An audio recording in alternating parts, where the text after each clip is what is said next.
We have had some technical problems, but now my name is Jan Heidet, and as a director of the Norwegian Holocaust Center, the Center for Studies of Holocaust and Minorities, it's a very great pleasure to welcome you all to this second day of this important conference. I would like to start by saying a few words about the center and also about this building that we are. Oh, could you? It was. Okay. This center is a National Research, Education and Documentation Center, and it has two mandates, and that's quite important for us. The first pillar is to conduct research and disseminate knowledge about the Holocaust, especially related to the Norwegian chapter of the history. And the second pillar is the conditions of minorities in modern societies. And our educational activities occur in various arenas, including through museum activities with a permanent exhibition about the Holocaust and different temporary exhibitions like the one we're going to open later on today. The center was established as a result of Norwegian Parliament's restitution settlements regarding the extermination and economic liquidation of the Jewish minority in Norway during the Second World War. And the center was founded by the University of Oslo as an independent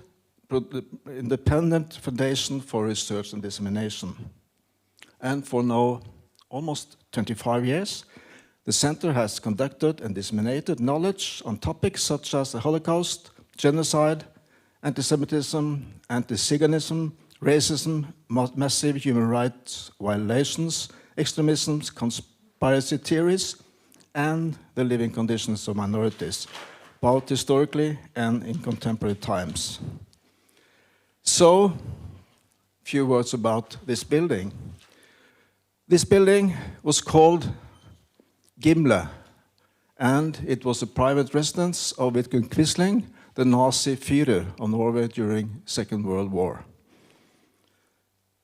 Here he had his private small army, his hird, and he lived here with his wife, and each day he drove to his formal office at the castle. And he was the most prominent leader, of course, and the most important Norwegian leader of the Nazism. And in this building, or in this room actually, he held parties with the top Nazi figures, both Norwegians and Germans. So when the Norwegian government decided to establish a Holocaust Center and a Minority Studies Center here, it was a very important symbolic act. It's quite, yeah, in a way it's fascinating, it's interesting, and it's difficult in many ways to deal with all these topics in this building. But we are trying every day to take history back. Just a couple of practical informations. In case of emergency, we have the exits there and there. Yes. And now I would like to introduce Solveig Lauritzen, the project leader of the conference. She is a professor, as you know, from yesterday at MF, and she will guide you through the program of today. The floor is yours, Solveig.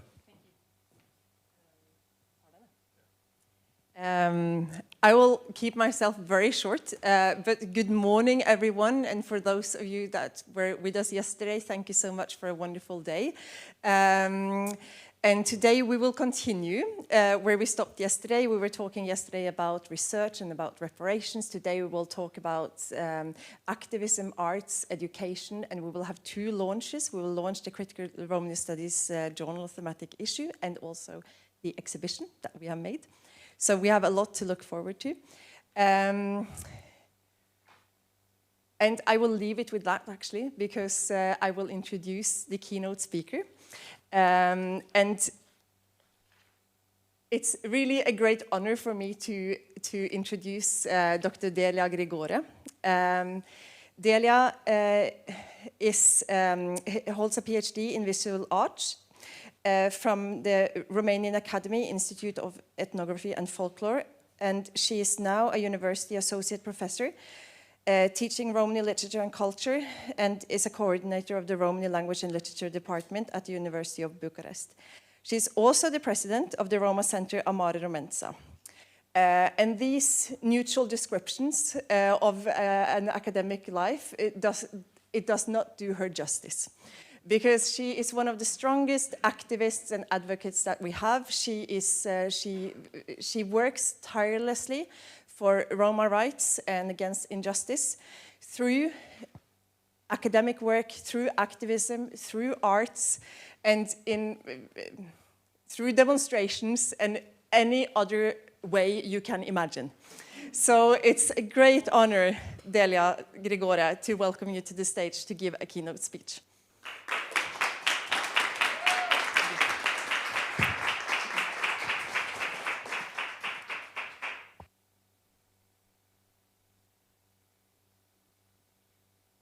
Thank you very much for this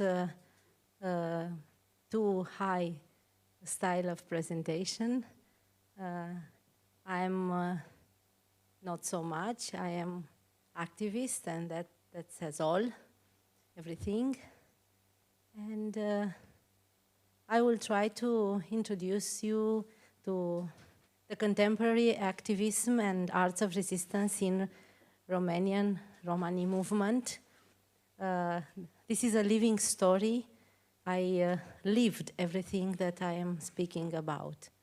From my youth, 31 years ago, when I began in the Roma movement as a student in Romania. When it comes to the memory of Roma slavery, Romanian society is facing social amnesia. It was already spoken about yesterday, defined as the repression of memory by society, the rejection of its own negative past. As I argued in my article in the Critical Romani Studies, also quoting from Russell Jacobi from 1975, I liked very much his theory about social amnesia. There is also a chronic phenomenon affecting persecuted groups in case of Roma, through deprivation of knowledge.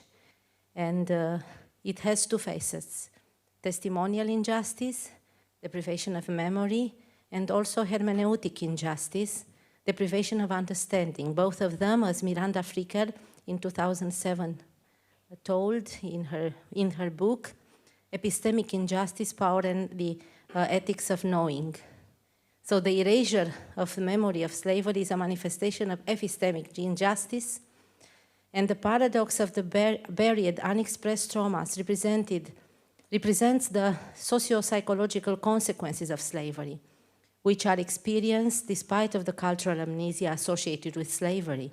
For healing, the trauma must be remembered and expressed, and the pain mourned. We are trying this. We tried this through activism and arts.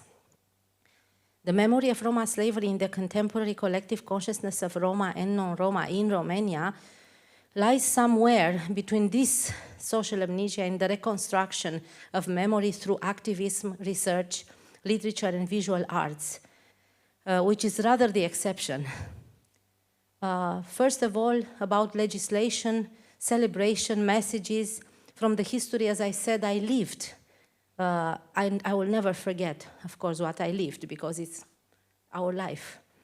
The Roma, as I said yesterday when I took the floor, were not recognized as national minorities in the minority treaty signed in Paris by Romania government in 1919. So we as Roma were recognized as a national minority only after 1990.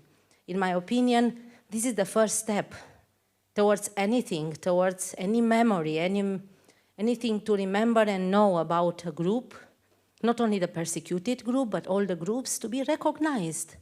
I'm sorry that only 14 states in European Union recognize Roma as national minorities.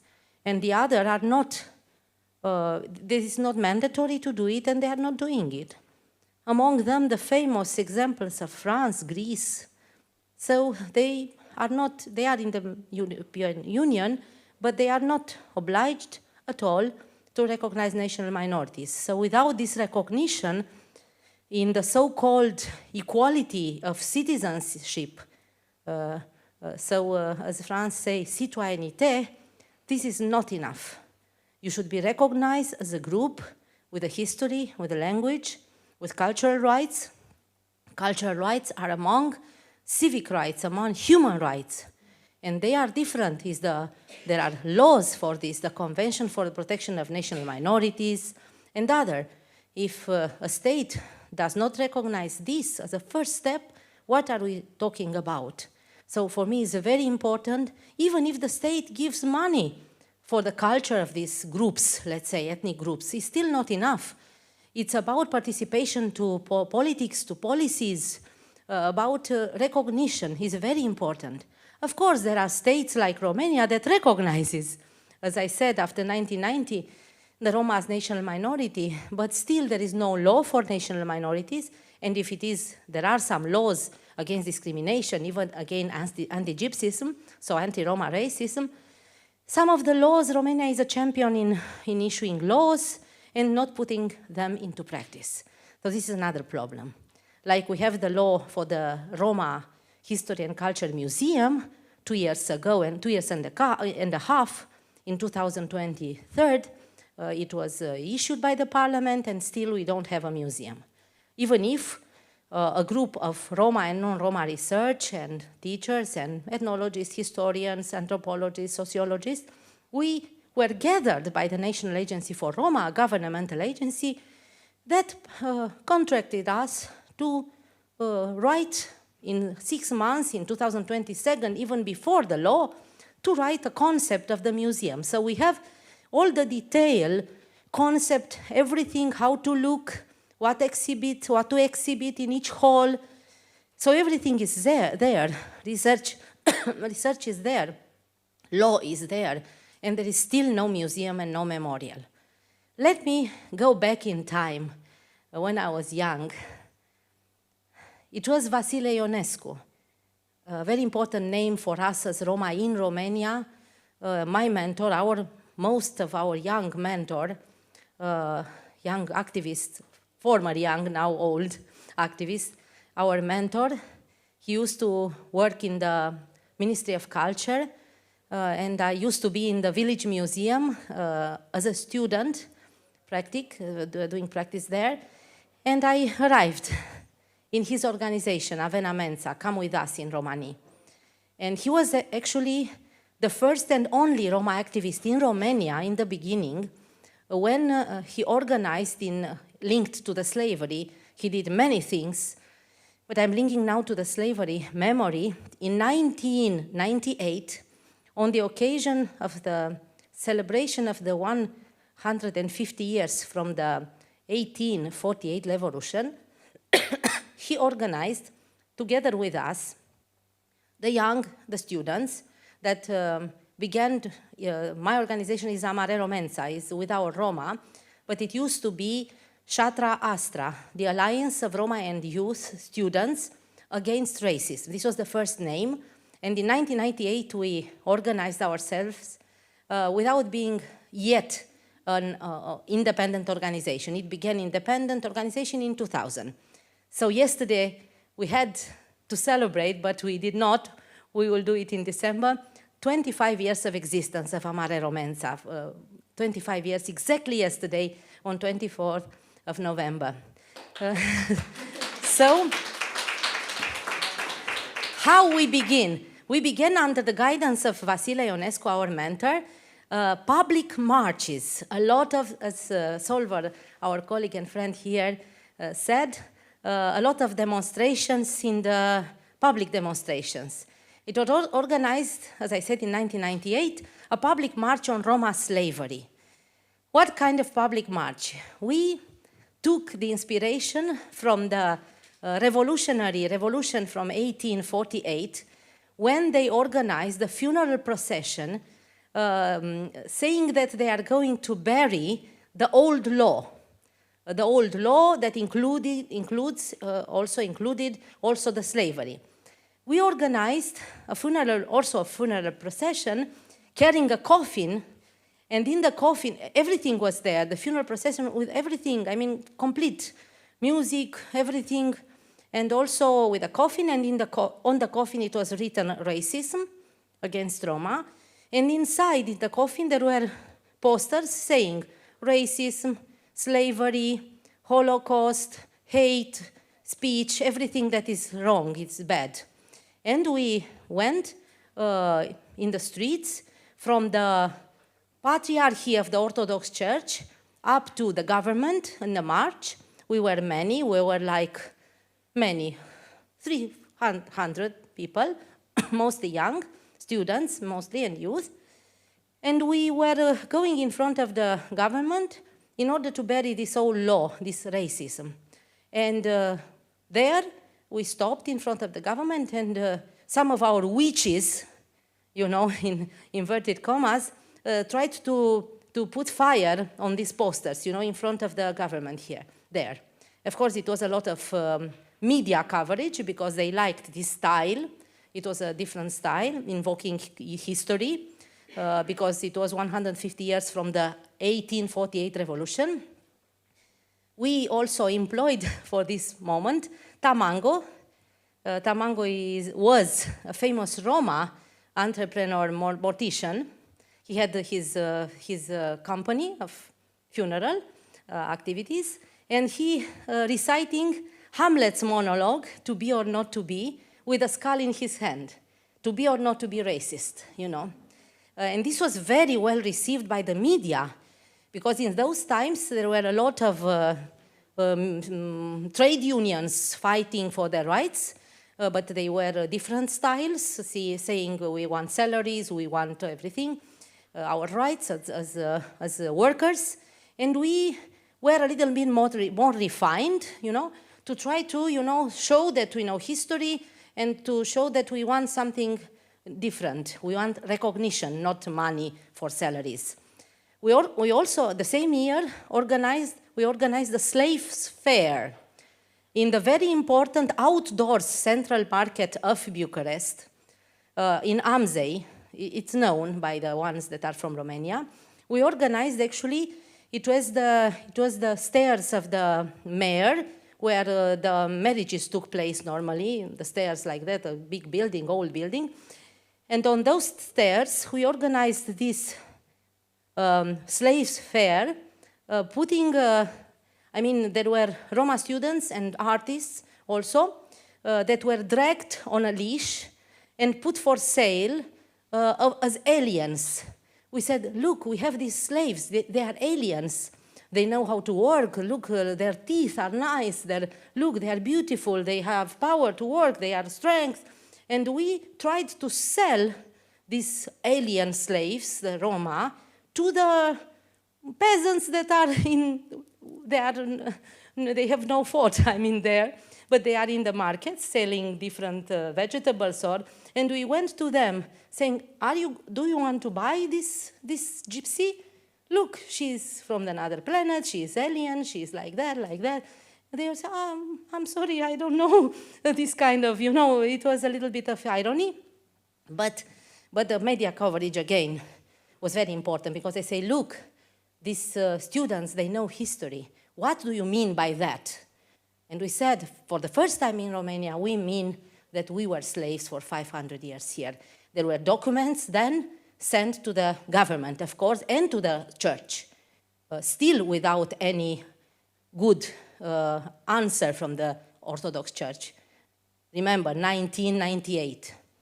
Then, the same Vasile Ionescu was the first Roma in Romania before any Roma historian. There were no so many Roma historians assuming that they are Roma in those times. He gathered and published books of studies and of archive documents about Roma slavery in Moldova and Wallachia. The name in Romanian language is Robia Țiganilor, he said, the slavery of Roma in the Romanian countries, Moldova, and the other in the Romanian country in Wallachia. They were published by the Avenamența printing house, publishing house in 2000. And then, many years later, he published also in 2012 at the printing publishing house Artes, the slavery of Roma, this time, Sclavia Romilor, a legislation of the slavery in the Romanian countries. So these are books of the beginning of research in Romania, very, very important and done by Roma researcher. I will not speak so much about the adoption of the law. I spoke yesterday, the Law 28 from 2011, issued by the Romanian Parliament, about the recognition not of the slavery, but of the abolishment of slavery on 20th February 1856. And they have 2 articles. This law has 2 articles. The emancipation of the Roma from Romania is commemorated. It should be celebrated, actually, but the victims should be commemorated on February 20th each year. Second article, the Ministry of Culture and National Heritage, this was the name in those times, central and local public administration authorities can materially and financially, it's not mandatory, can, if they want, support the organization of public events and social cultural actions dedicated to the commemoration of this day. So this is a very weak law. It just allows authorities to do anything they were allowed to support cultural events. What's the problem? It is actually the only law referring to the Roma slavery in a way, I mean to the abolition of slavery. It's very, very weak in our opinion. And the wording only suggests that the Romanians and Romanian state actually freed Roma. But it's never said, it's like a liberator, you know. It's not saying anything about the centuries of tragedy and of slavery, nothing in this law. That is why I say is a weak law. Then, in time, after this and before, only the Roma-led, there are some two Roma-led agencies. And of course, this is the National Agency for Roma and the National Center for Roma Culture, Roma No Care. These are 2, plus the NGOs, the non-governmental organizations. These are in cooperation sometimes with other public authorities, national or local, celebrate the abolishment of slavery and commemorate the victims of slavery. Conferences, concerts, debates, books publishing, launches, exhibition, archive documents, production of docudramas and short films, short movies, and different other things, with a very short money, limited amount of money. Only 3 years ago began the national celebration of the 2nd of August, I would say. 2nd of August as the Holocaust Day for the Roma began to be celebrated with military honors by the National Agency for Roma. And only still, this is for 2nd of August, it's not for the slavery. Slavery is still indoors. It's not outdoors, I mean with national, military honors, no, not yet. But, as I said, indoors with these cultural and research events. I will give an example because we tried something our agency, the National Agency for Roma, tried something different last year. On 20th of February 2024, on the occasion, as you know, in cooperation, first time, the National Agency for Roma cooperated with the Nicolae Iorga Institute of History, that Nicolae Iorga, that the disciple George Potra described the Roma women as he did in his PhD thesis, and the Romanian Academy, because this institute is the Romanian Academy, but the National Agency for Roma said, let's cooperate with the enemy because we need to do it. And it was organized in the Romanian Academy library for the first time last year, a session of scientific communications, Roma liberation and its significance for the Roma minority and Romanian society, where for the first time, again, the president of Romania, Klaus Iohannis, sent a message, did not come, the emancipation of the Roma and its significance for the Roma memory and for Romanian society. It was written by his advisor from the Department of Culture, Cults and National Minorities, Sergiu Nistor, a friend of Roma. He used to work in the Ministry of Culture. I knew him for a long time because I was in the Village Museum. Village Museum is subordinated to the Ministry of Culture, so I know that he was a smart guy and quite open. He wrote, of course, the discourse of the president, and it was I'm not going to read it if you are interested, of course.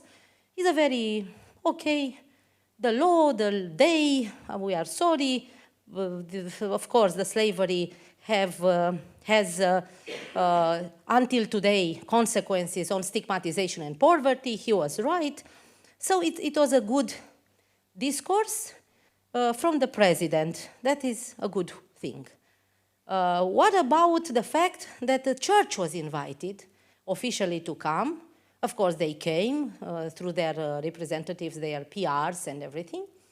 But the message of the church was, again, last year, as it was 10 years or 15 years ago, that we offered shelter and food to these poor Roma in exchange for their work. No word of recognition of slavery. We are sorry that some of the monasteries were not so nice, so good with these people. That is why some of our representatives, some of our important representatives from the hierarchy of the church fought for the abolition, which was right. There were some, like Ioasa Stancoveanu, like Popa Șapcă, they are priests, and even the hierarchy priests that fought. They were abolitionists, they were revolutionary, among the other revolutionary of 1848. And under the pressure of Europe and the need and the wish of Romania to get modern and to maybe in the future to unite the Wallachia with Moldavia and maybe even more, because after that they united also with Transylvania. All this couldn't be done without the help, of course, and the support of Europe. So, with slavery inside, it was impossible. So these priests, together with other revolutionary, let's say, supported or even fought for abolishment of slavery. But what the representative of the church forgot to say, and is all the time forgetting, these priests that were in the hierarchy high, not any priest, they were excommunicated. They were left aside by the church. They were not accepted no longer. After writing about the rights of human, because the Roma are human, are not objects, are not goods, they wrote about it, they were put outside of the church. So there is no reason for the church now to say that they are proud of them, because they were kicked out from the church, because being like that, supporting the abolishment of slavery. Only this year, in 2025, there was included in the pre-university education law, the first time, I want to make between the brackets to say there is the Romani history taught in schools in Romania. And of course, we have a program of studies of the University of Bucharest, where I'm working for 26 years now, that study Romani language, culture, history, and everything. And in the schools, there is a subject that is called Romani history and culture, but this subject is coming together with the Romani language, and is for Roma that is optional still. If the Roma parents want Romani language, they can also, they need to write this is the law, to write that I want my son, I'm a Roma, declare, and I want my son or my daughter to learn Romani language in the school. They put this paper to the principal of the school, and the principal should approve and go further to the school inspectorate of the county level, and this can be done. If there are a minimum of 10 or 15 this kind of papers put, of letters of requests.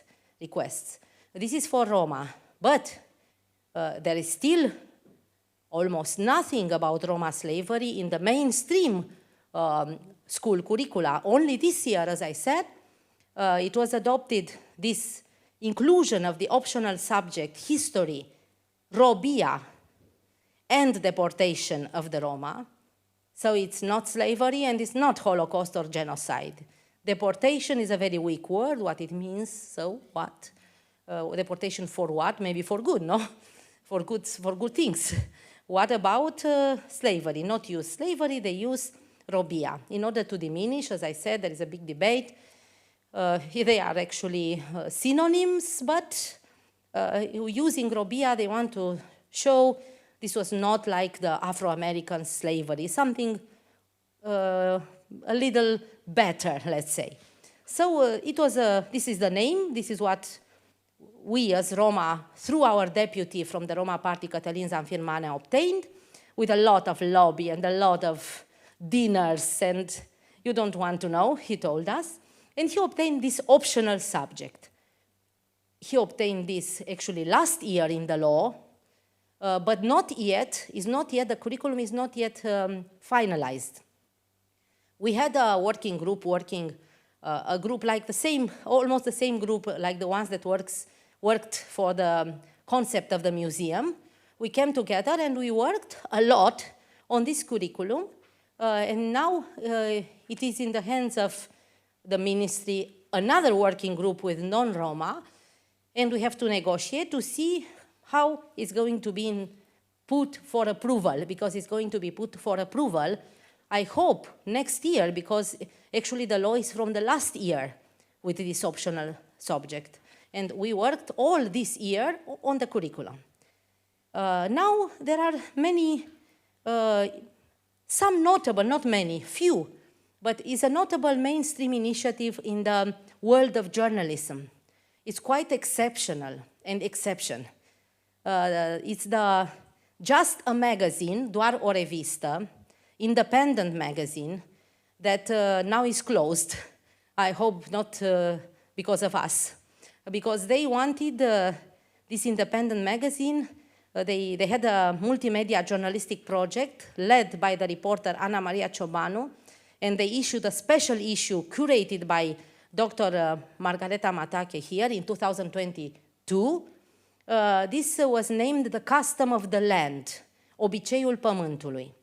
And this was with a lot of Roma voices, interviews, artists, different voices that came together to speak about different points. Social amnesia as a systemic lack of reparative policies, 500 years of the dehumanized status of the slave, Roma slave, places of memories, if they are, why they are not. Then the bridge, which was about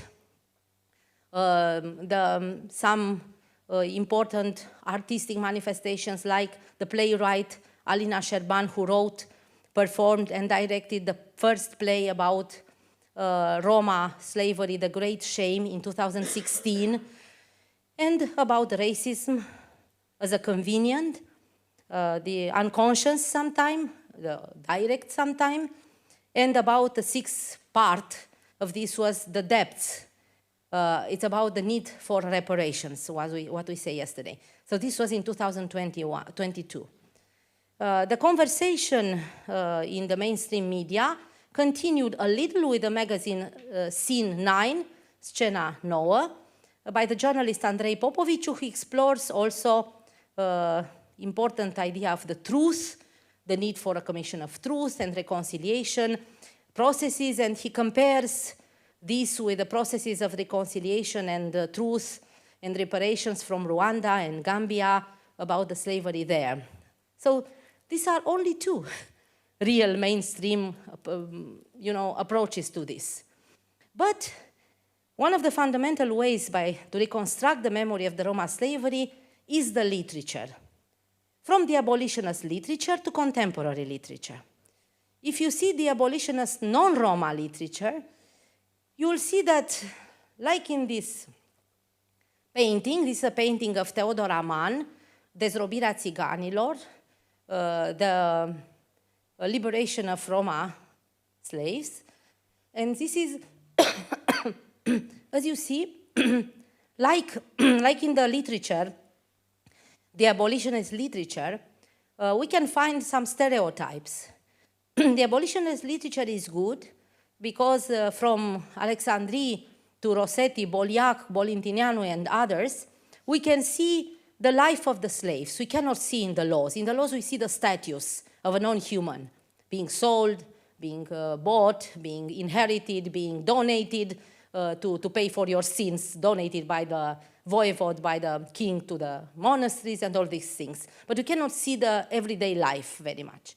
We can see it in the abolitionist work, which is good, but still there is an excessive gratitude towards the former masters, not to forget that the abolitionists were former enslavers and masters of slaves and owners of slaves. They were from the boyars, the ones that learned in the faculties, in the universities of Wien, of Paris, and came there with a revolution in their mind because they were felt ashamed of the fact that they are coming from an enslaved regime of a country with slaves. But there is so much there of the recognition of what good was, how the state, how the voivode did good to Roma. And like here, the Roma is there, you see the black one, and is the revolutionary that shows the freedom, you know, the Statue of Freedom. And so they are small and they want to, you know, they are shown to the freedom, road of freedom by the non-Roma, and they are not doing anything. Like that, I will read, like Petre Petcut said yesterday, that the only heroes seen as the heroes are the heroes of the revolutionary non-Roma, and not like the Roma were passive, not doing anything for them. I will just quote a little from Cezar Boliac, a revolutionary journalist and writer, of course, and an abolitionist, saying that a gypsy woman with her baby at the Statue of Liberty in Bucharest, close to this image. Look, mother, and smile. Look, my beloved son. Laugh, for your day is bright. Laugh, for your life is peaceful. By masters with whips, now, no, you will not be tormented. Bring to your lips and kiss it the ticket of liberation from slavery, to be freed. It was that ticket shown yesterday by the historian, by the Petre Petcut. These are the orders that gives you the right and justice. Your face is liberty. Rainbow is a pleasant day of the three-colored flag. So it's thanking, oh Lord, free at last. Is my son free? He will not feel slavery. He will not feel tyranny. The sad and bitter life, the life I have lived, said the mother. See, mother, what an icon. This is God, this is the holy freedom, sitting and giving justice to all. He put the tyrants to flight, he broke our chains and heavy yoke. So this was the view, you know, patronizing and saying that we gave you freedom, like in this painting and like in this poetry and many others. I just give an example. What about Romani literature? After so many centuries, late Romani literature in Romania, very late came. After 1990, after being recognized as a national minority, Roma began to write, to put the writing from their drawers and to try to publish.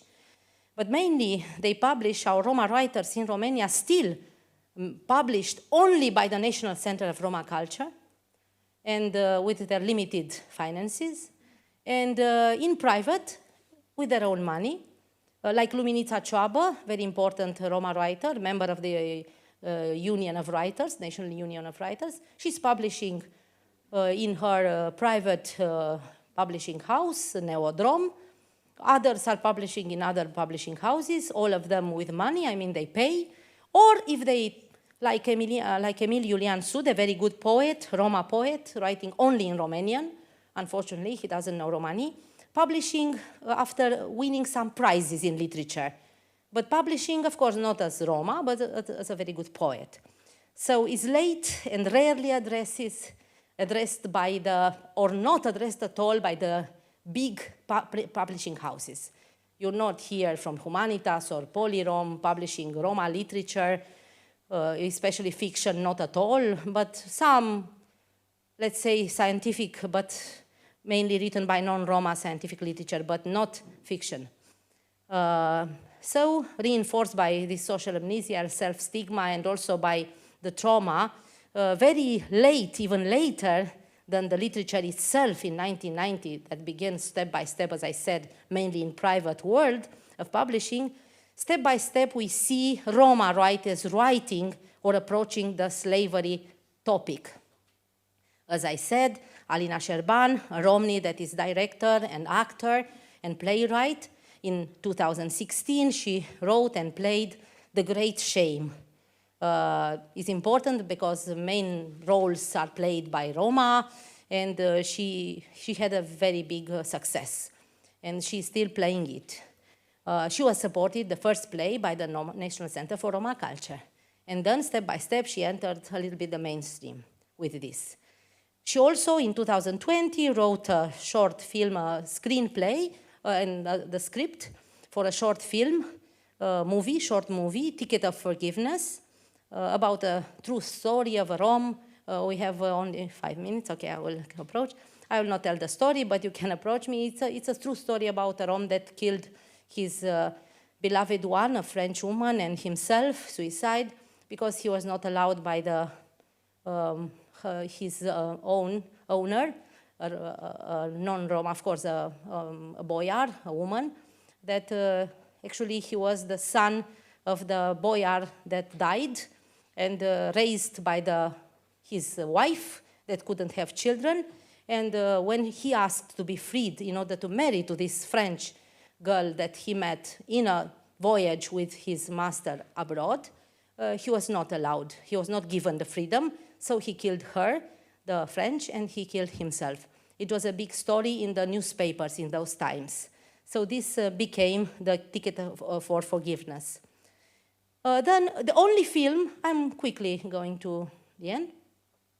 There was a film, only one film, one movie, one not documentary, but long feature-length artistic film, Aferim, by Radu Jude in 2015, approaching not only slavery, but the situation of the poor, including slaves, and also the Romanian dependent peasants of the boyars. But of course, the main issue is the slavery. It can be debated. It began to be debated, but anyway, he got some prizes in 2006 in Gopo Film Gala, and also the Silver Bear in the Berlin Film Festival in 2016. Then we have some, from the National Center of Roma Culture, Romano Care, we have Roma Slavery, The Long Road to Freedom in 2018, is a docudrama about Roma slavery. We have Ioana's Truth, 10 Years of Fight Against Slavery in 2022, is a film based on the story of Ioana Rudăreasa, is a Romani slave, former slave who was freed because she belonged as a slave to the king, and she fought then for her children to be also free. She fought in court with the help of some abolitionist lawyer. So again, a true story discovered by Nicolae Furtună, research, and hopefully in a few months, doctor. He is now still in the final, he finalized his thesis, and he discovered some documents. So these are among the documents on the slavery, and they made the films, either a docudrama or short movies. And I will just...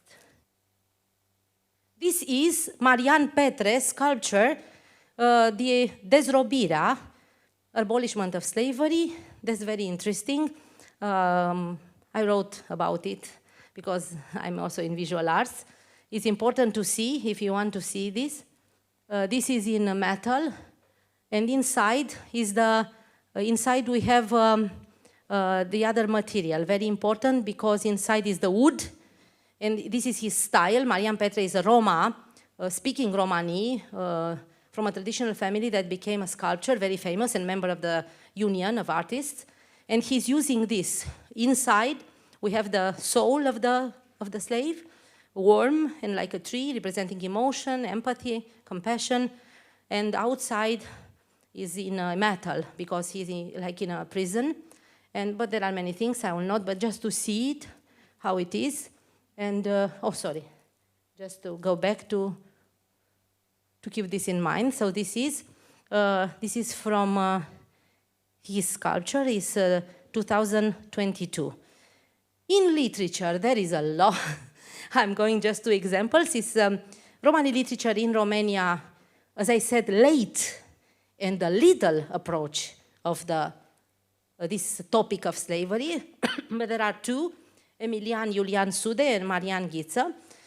Emilian Iulian Sude has a poem, The Emptiness of the Chest, that is about the non-existence of the slave as human, about the sense of void, about we didn't ask to be born, we didn't ask to die, all these things. There are a lot, but because I'm of literature, I'm teacher of literature, but I will just give example. There is Marian Ghiță poem, Descent. If you want the question, I translated it from Romania into English, did Descent. Very important to say that you will read some of them, not all of them, in the Critical Romani Studies. Is about the fact that master of slaves are coming from the monkeys. We all are coming from the monkeys, but the way he expressed, I'm descending from the slaves laid by the nose, and pot-bellied masters with their god, who descends from the monkeys. And there is a long, again, Marian Ghiță, and only the name of the poem, because poem is long and of course analyze is also long. The poem Half, very interesting, I recommend you, I can give it to you. Also the analysis, and his poem that is not included in the Critical Romani Studies, 500.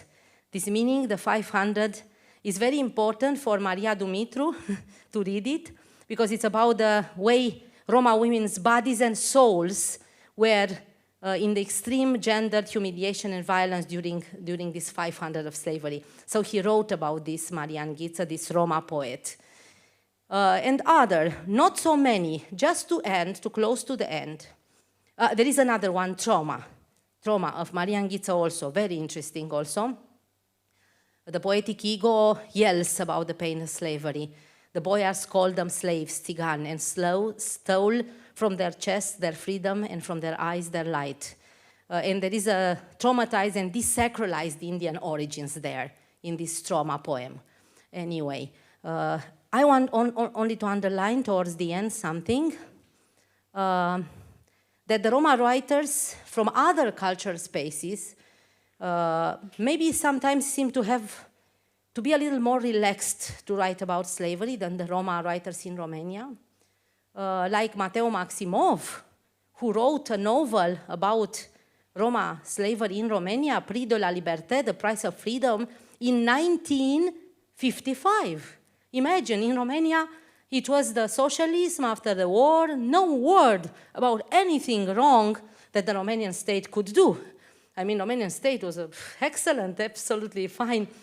So the Romani heroism through escape, becoming outcast, fighter, resistance in the mountains, embodied by the main character Istvan in this novel of Mateo Maximov, you will never find in the Romanian literature about slavery.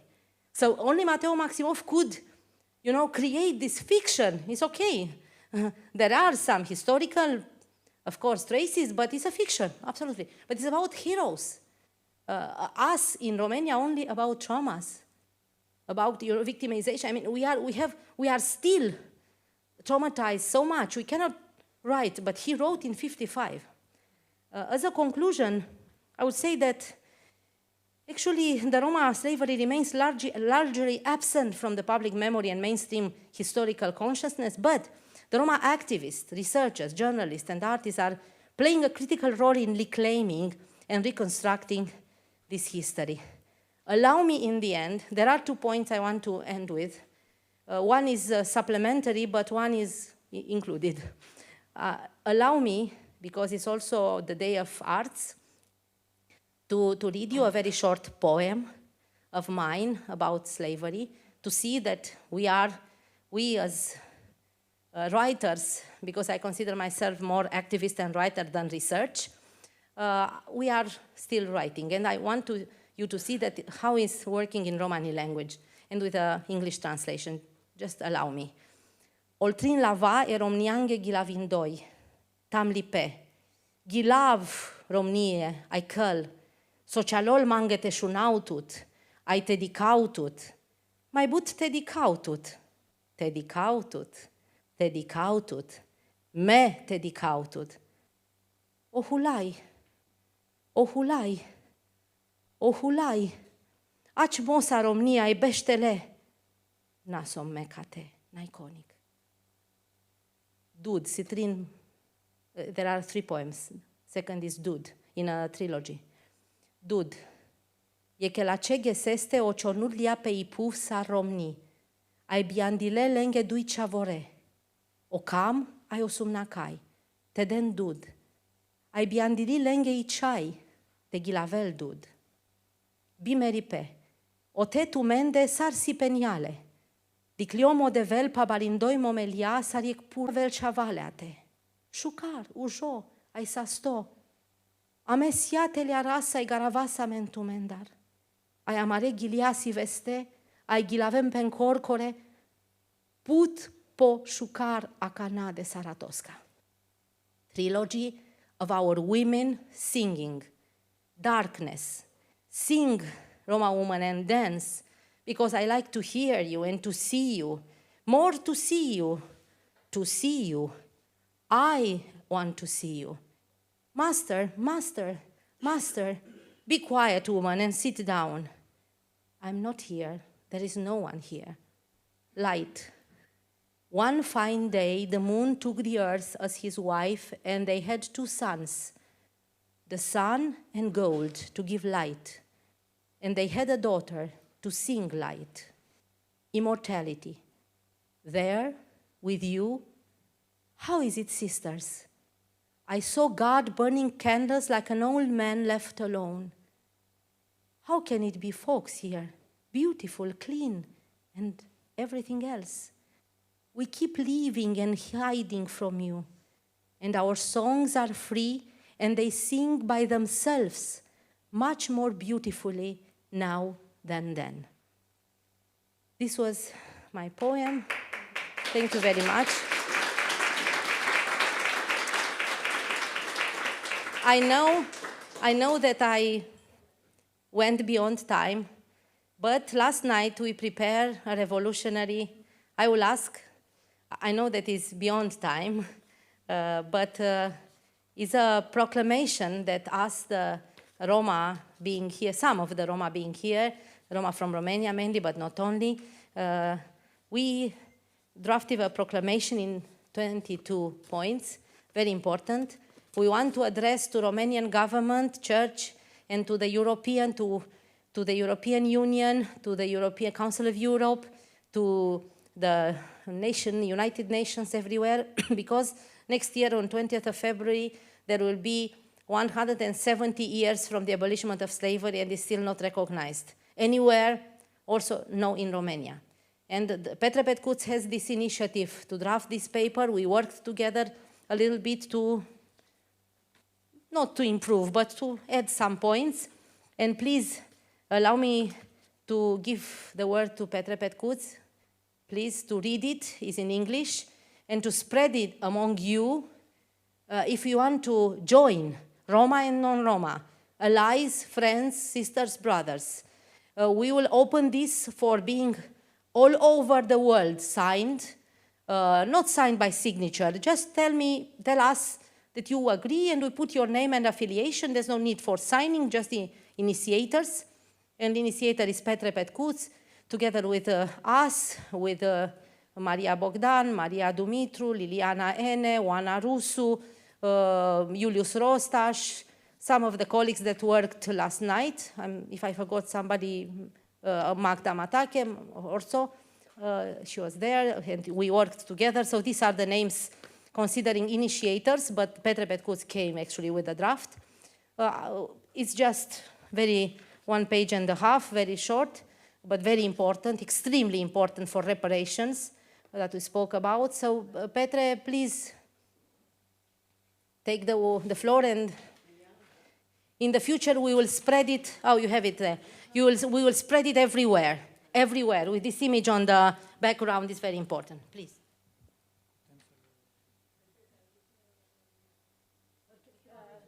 Can we put it on the screen? No, I said to print it, not to put it on the screen. I told to print, but you just read it. Read. Nu, mai bine asta. Asta e baza. Lasă scrisoarea aia. You can read it. Poți să citești și aia, dar important sunt punctele mai. Lasă, aia e brânjeana, să vă poftiți. So you have to, he will read, and if you agree, afterwards, we can begin the process of signing until February,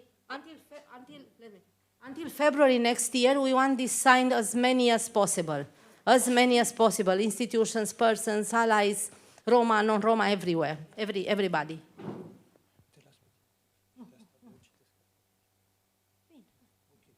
So, dear participants, on 20 February 2026, we mark 170 years since the abolition of Roma slavery.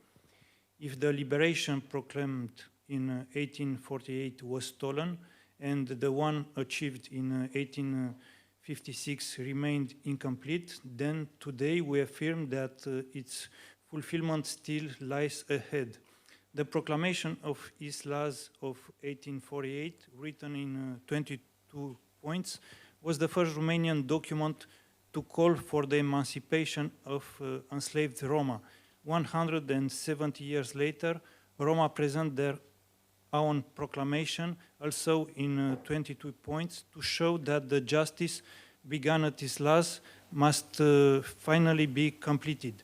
The abolition of 1856 freed bodies, but it did not repair lives. There was no recognition, no political responsibility, no reparation. Its consequences remain visible in poverty, exclusion, and discrimination. The proclamation we present today is not a list of demands, but an act of responsibility, clear, moral, and oriented towards the future. These 22 points continue the spirit of his laws. These measures are not privileges. They are reasonable steps of restorative justice. They do not divide, they heal. They do not accuse, they call for accountability. The Roma Proclamation 2026 is not just commemorative, it is foundational.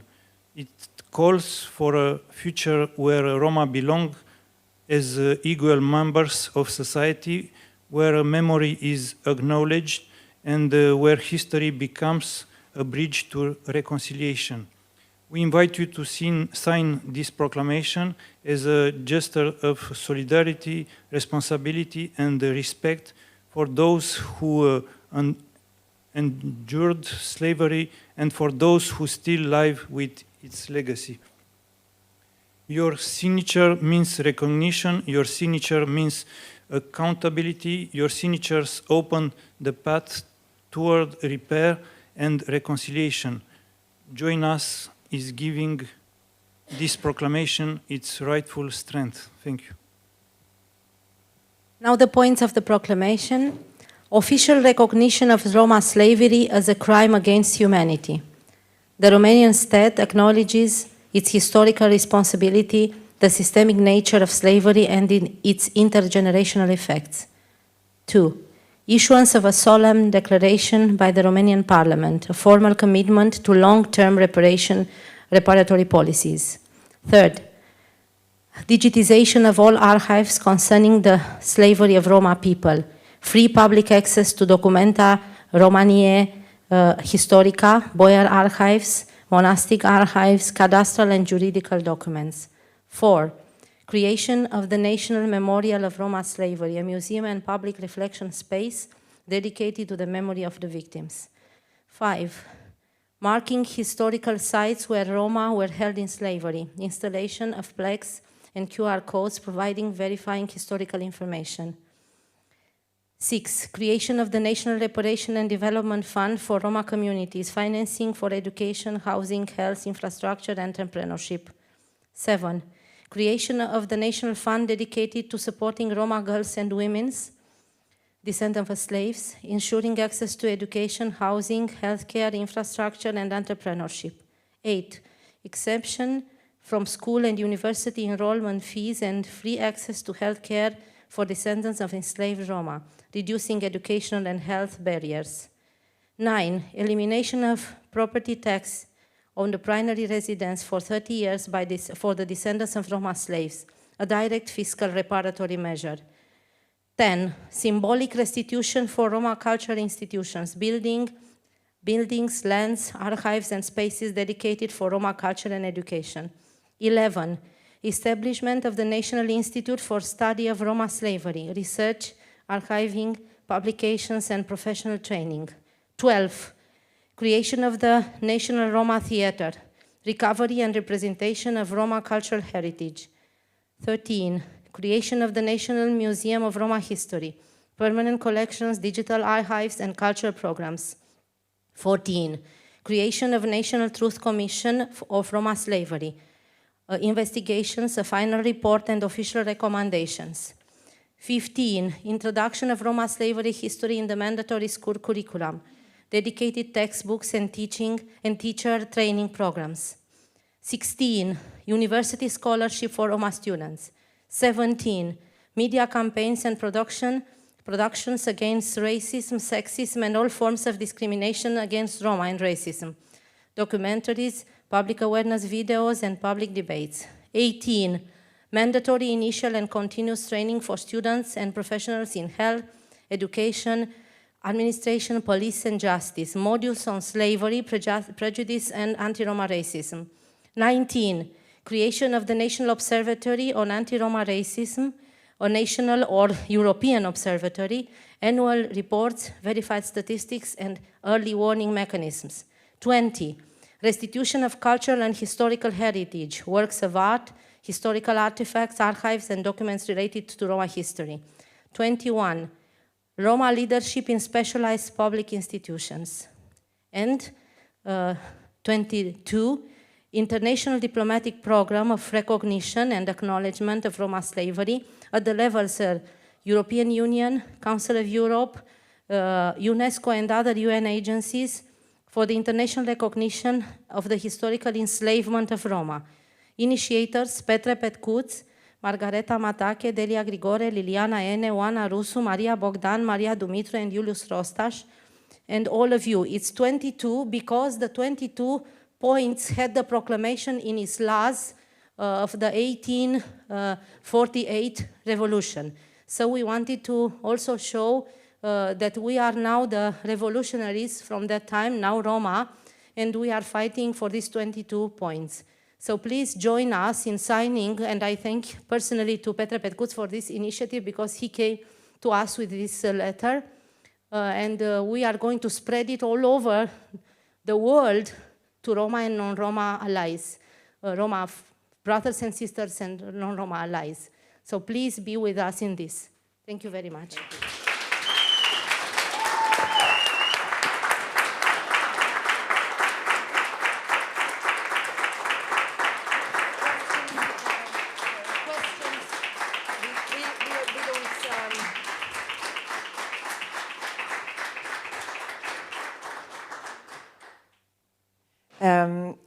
Thank you so much, Delia.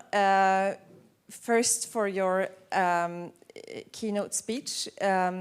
It's obvious that you have lived, researched, and created, and for us that don't know, this history of activism and fight for recognition, it's extremely valuable that you gather and share with us this whole history. And thank you also for Petre and the rest of you for what you are doing in this continuous fight, and that you chose this moment to share it with all of us. That was extremely powerful, and I'm very, very grateful that you did it here now. And I will sign, many of us sign, and I wish you good luck, and we are together in this. Unfortunately, we are running a bit over time. So in respect for the next speakers, that they will also have their time, I think, Delia, we will wait with the Q&A. We will have a lot of time together later. And there is coffee. So I suggest that those of you who need coffee, go and get a coffee very fast and going back while the next speakers, the panelists, come to the stage.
Hello, hello.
Hello? Can you hear me fine? Good? If everyone can please take a seat now, please. Okay. Welcome to today's panel discussion. My name is Alma Jafish Verhatovic, and as I briefly mentioned yesterday, I am a master's student in sociology of law at Lund University, but I am also a human rights scholar. And if you're wondering why I'm sitting in this panel, I think it's because I'm also a film director and a scriptwriter to a movie called Enough in English. In Swedish, it's called The Klassen Zäta. And very briefly about the movie, it is about exploring why Roma youth are hiding their Roma identity in Swedish schools, and mostly it explores the G-slur. And today I'm here to moderate today's panel, which is called Role of the Arts in Remembering the History of Roma Slavery. So what role does art have in remembering the history of Roma slavery? This is a subject that we will delve into today, and we can throughout the history see that art has long played a dual role in relation to slavery, in racism, and collective memory. For example, through art, painters and authors established and upheld myths and stereotypes, and at the same time, art has for enslaved people been a vital means of surviving and ensured continuity. This dual function, it remains, and this is, like I just said, something that we will talk about today. And with us today, we have three fantastic panelists. We have Juana Russo, actor, researcher, and PhD candidate. Salamanca Taikon Gonzalez, who is artistic director, not art director, but artistic director and co-founder of Artem. In Swedish, it's called Romska Teatern, so Roma Theater. And as well, we also have Cecilia Salinas, PhD anthropologist and artist. So if we start with you, Anna, could you please tell us more about your artistic work related more specifically to the Roma slavery? Hello, everyone. Thank you for all the safe space you've created here. I'm an actress. I'm a Roma actress. And I never deny my identity. And I started to work with my identity on stage 20 years ago. And I've made a show together with my father, who was not an actor, but he dreamed to become an actor because his father worked on the first Jewish theater from the world, who was founded in Yash. So I've made this show with my father called Inheritance, based on the relationship between father and daughter. And after that, I've made another show bringing my grandmother figure on stage called From Legacy to Dust. And I did working on my artistic way from my family. I heard many stories when I worked with my father, but none story was about slavery. I found about deportation, yes, from my grandmother, and also from my father, but non-slavery. So in my family was silence about this subject. I heard about slavery when I was invited to work with Elena Sherban at the Great Shame place. So I felt a bit betrayed about my family, that they didn't tell me about this. Maybe they wanted to protect me, I don't know. Betrayed by my whole education, because they didn't tell me about this. And it was that willing to know more, to read more, to learn more. So I started this preparation for the show reading Petre Petcuț, Rom, Sclavie și Libertate. The play is written based on the history from that book. And after that, after The Great Shame, who was very well received, I also played in almost all movies that Delia mentioned before.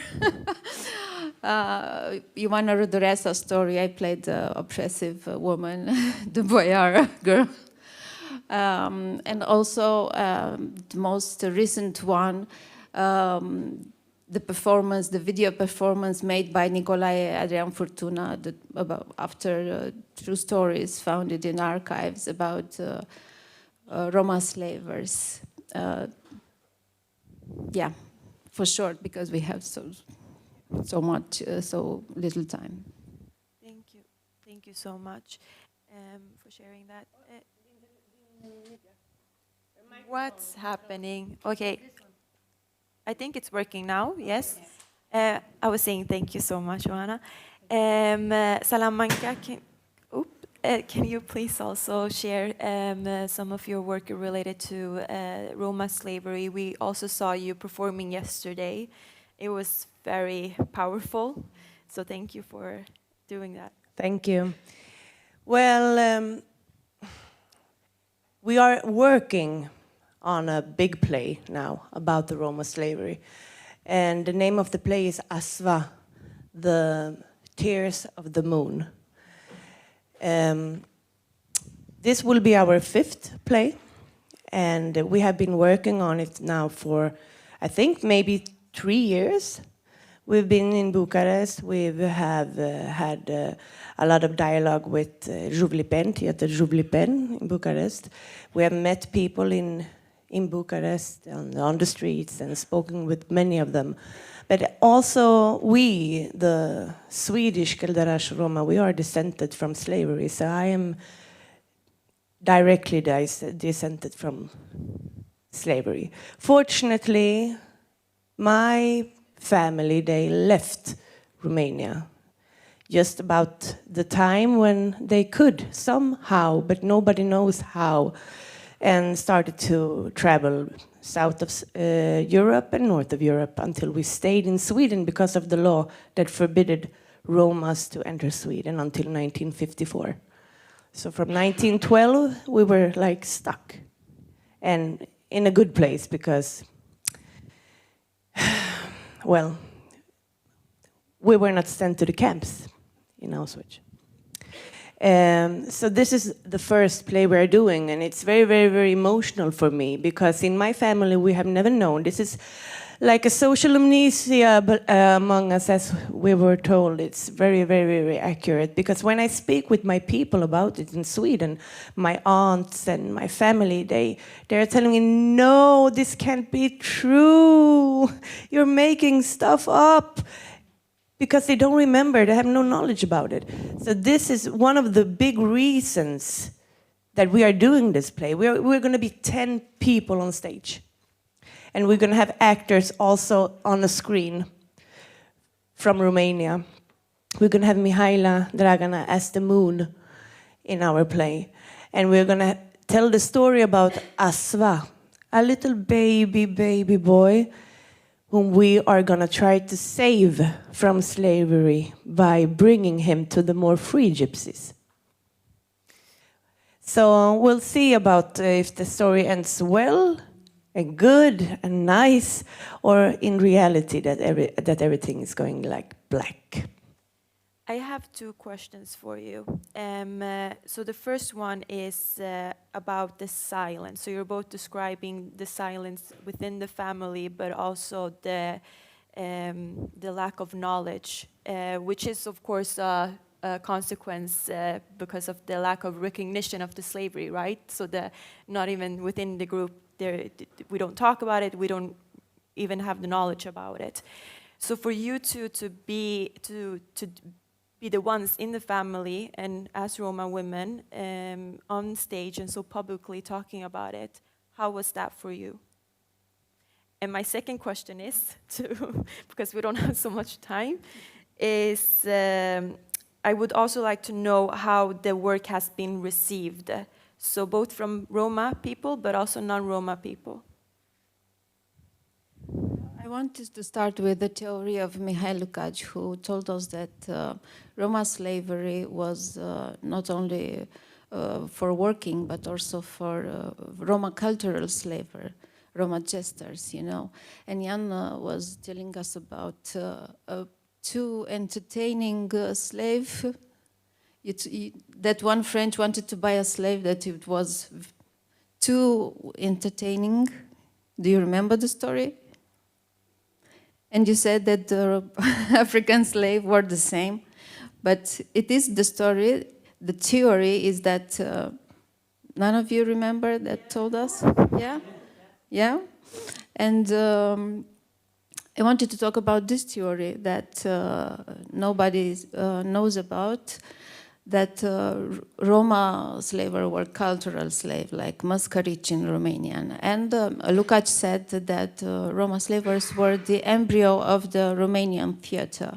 So the fact that they disappear from the history of Romanian theater, it's not an accident, it's a fact, and we have to remember and rewrite the history of Romanian theater.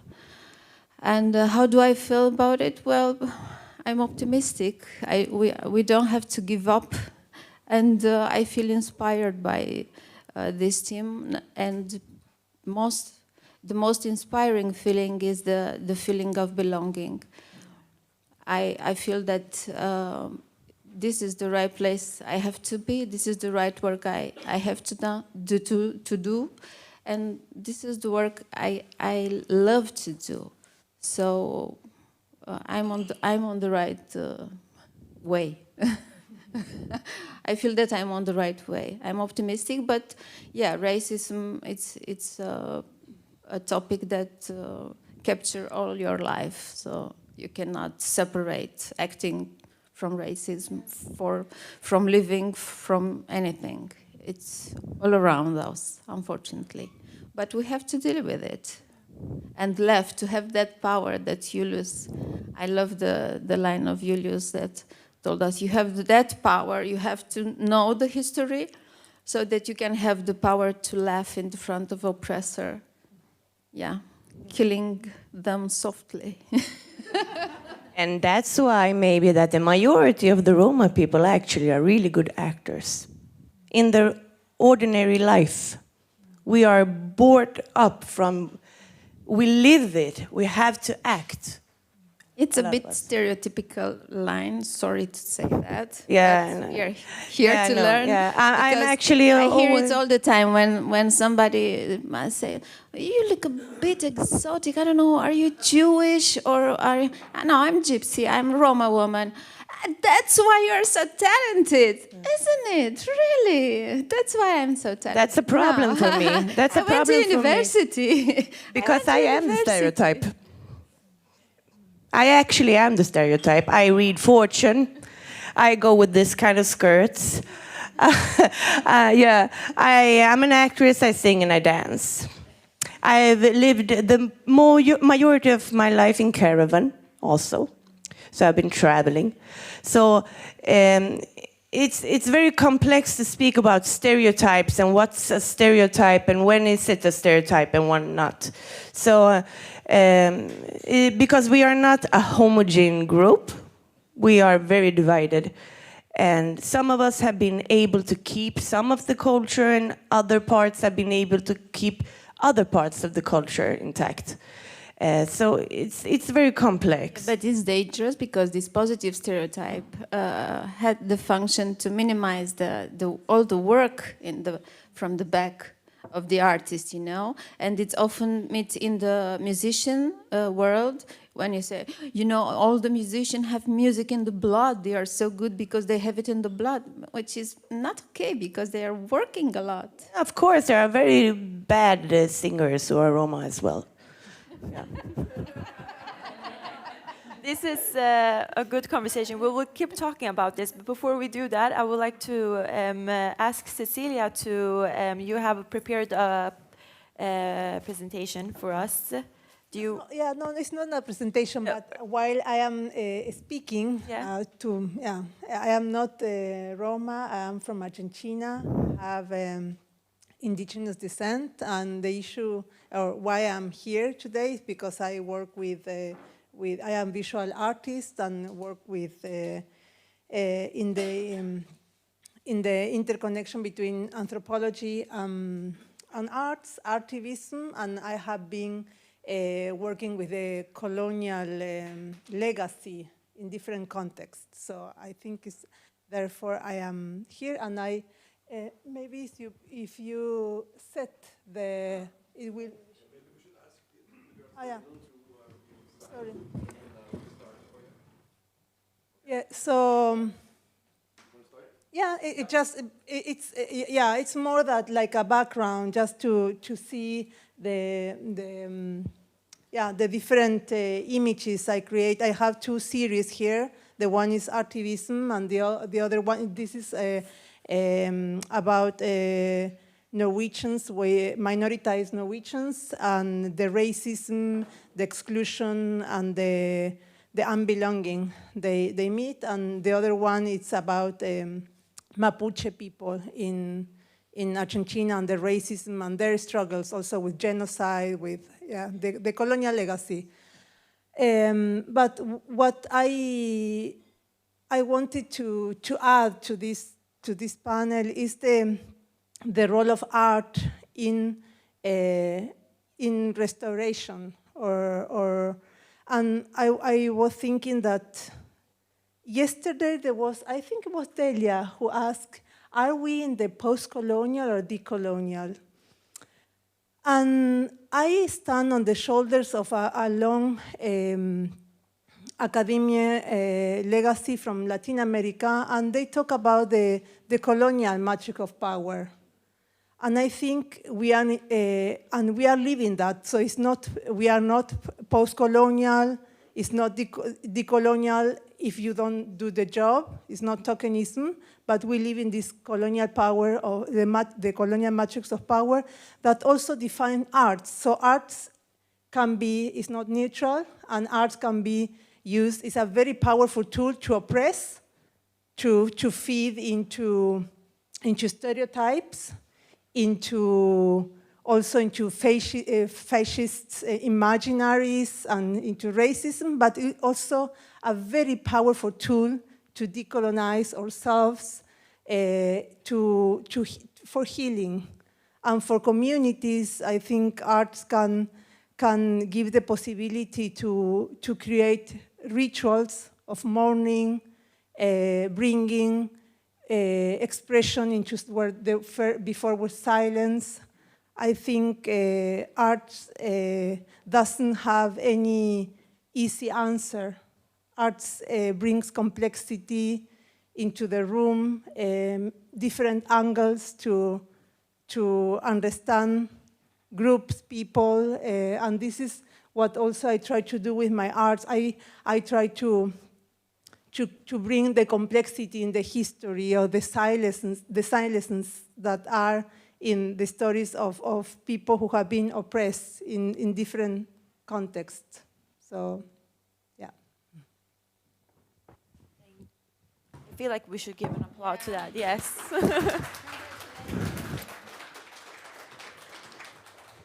And you also published a book yesterday, no? So congrats to that as well. Yes, it's a book about trauma. Yeah.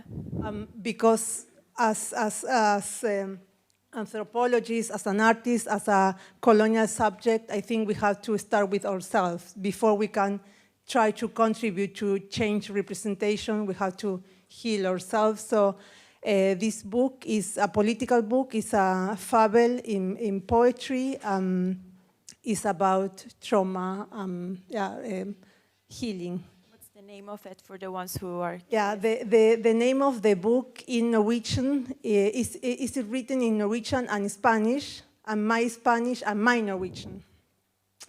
And the title is Sorrow. And this is an interesting concept in Norwegian because sorrow in Norwegian is sår, and the sår comes, it's the word for trauma in Norwegian. Or wounds, too. Wounds, yeah. Sorry, wounds. And this sår, this word is wounds, but it's also a verb, is to sow.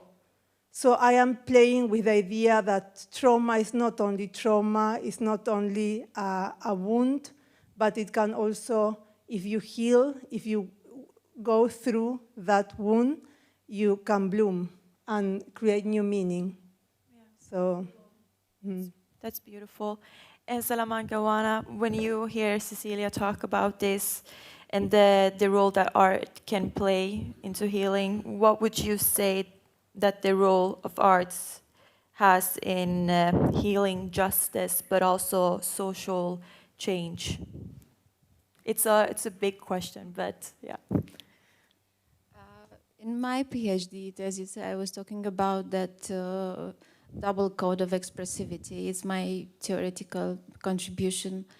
And this double code refers to the contradictory feeling that an actor have when he feel that he learn about the method, the acting method, and when he acts on stage, the public, the actor does not have a neutral body, you know. When he appears on stage, the public from the start receive him like a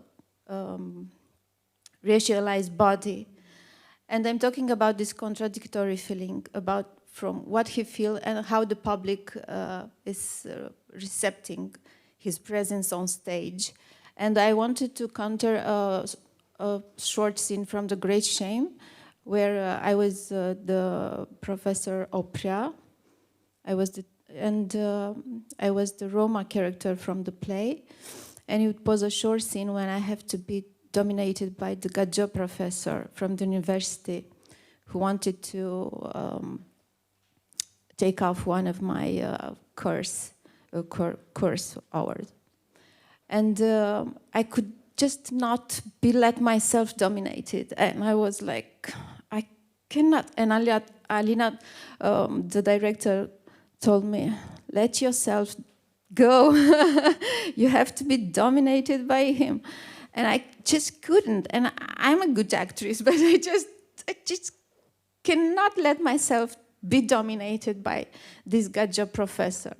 And at the moment, I did not understand what it was about, but after time, now when I doing all this research about what do we feel, how the emotion can become an epistemic value, I realized that all the memory of my family, all the resistance we have, I just could not ignore it. It just m-a dominat ea pe mine, nu știu, help me. Yeah. And another experience about healing, I have a healing experience when I was conducting interviews with Roma actors, and there were many moments where Roma actors sharing their story about. One actor told me, "Why do you ever think, why do we cry so easy in our family? And he just could not finish his word.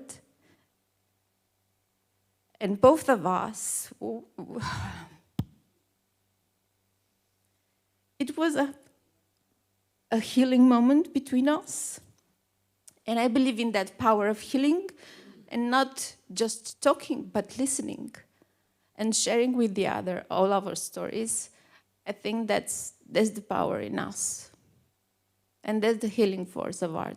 As art is love, as I told Magda before, as Bell Hooks told us so beautifully, art is love.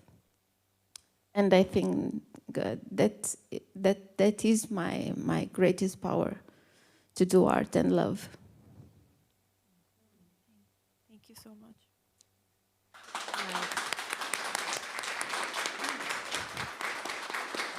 I feel that I have not healed at all. And my family has not healed. And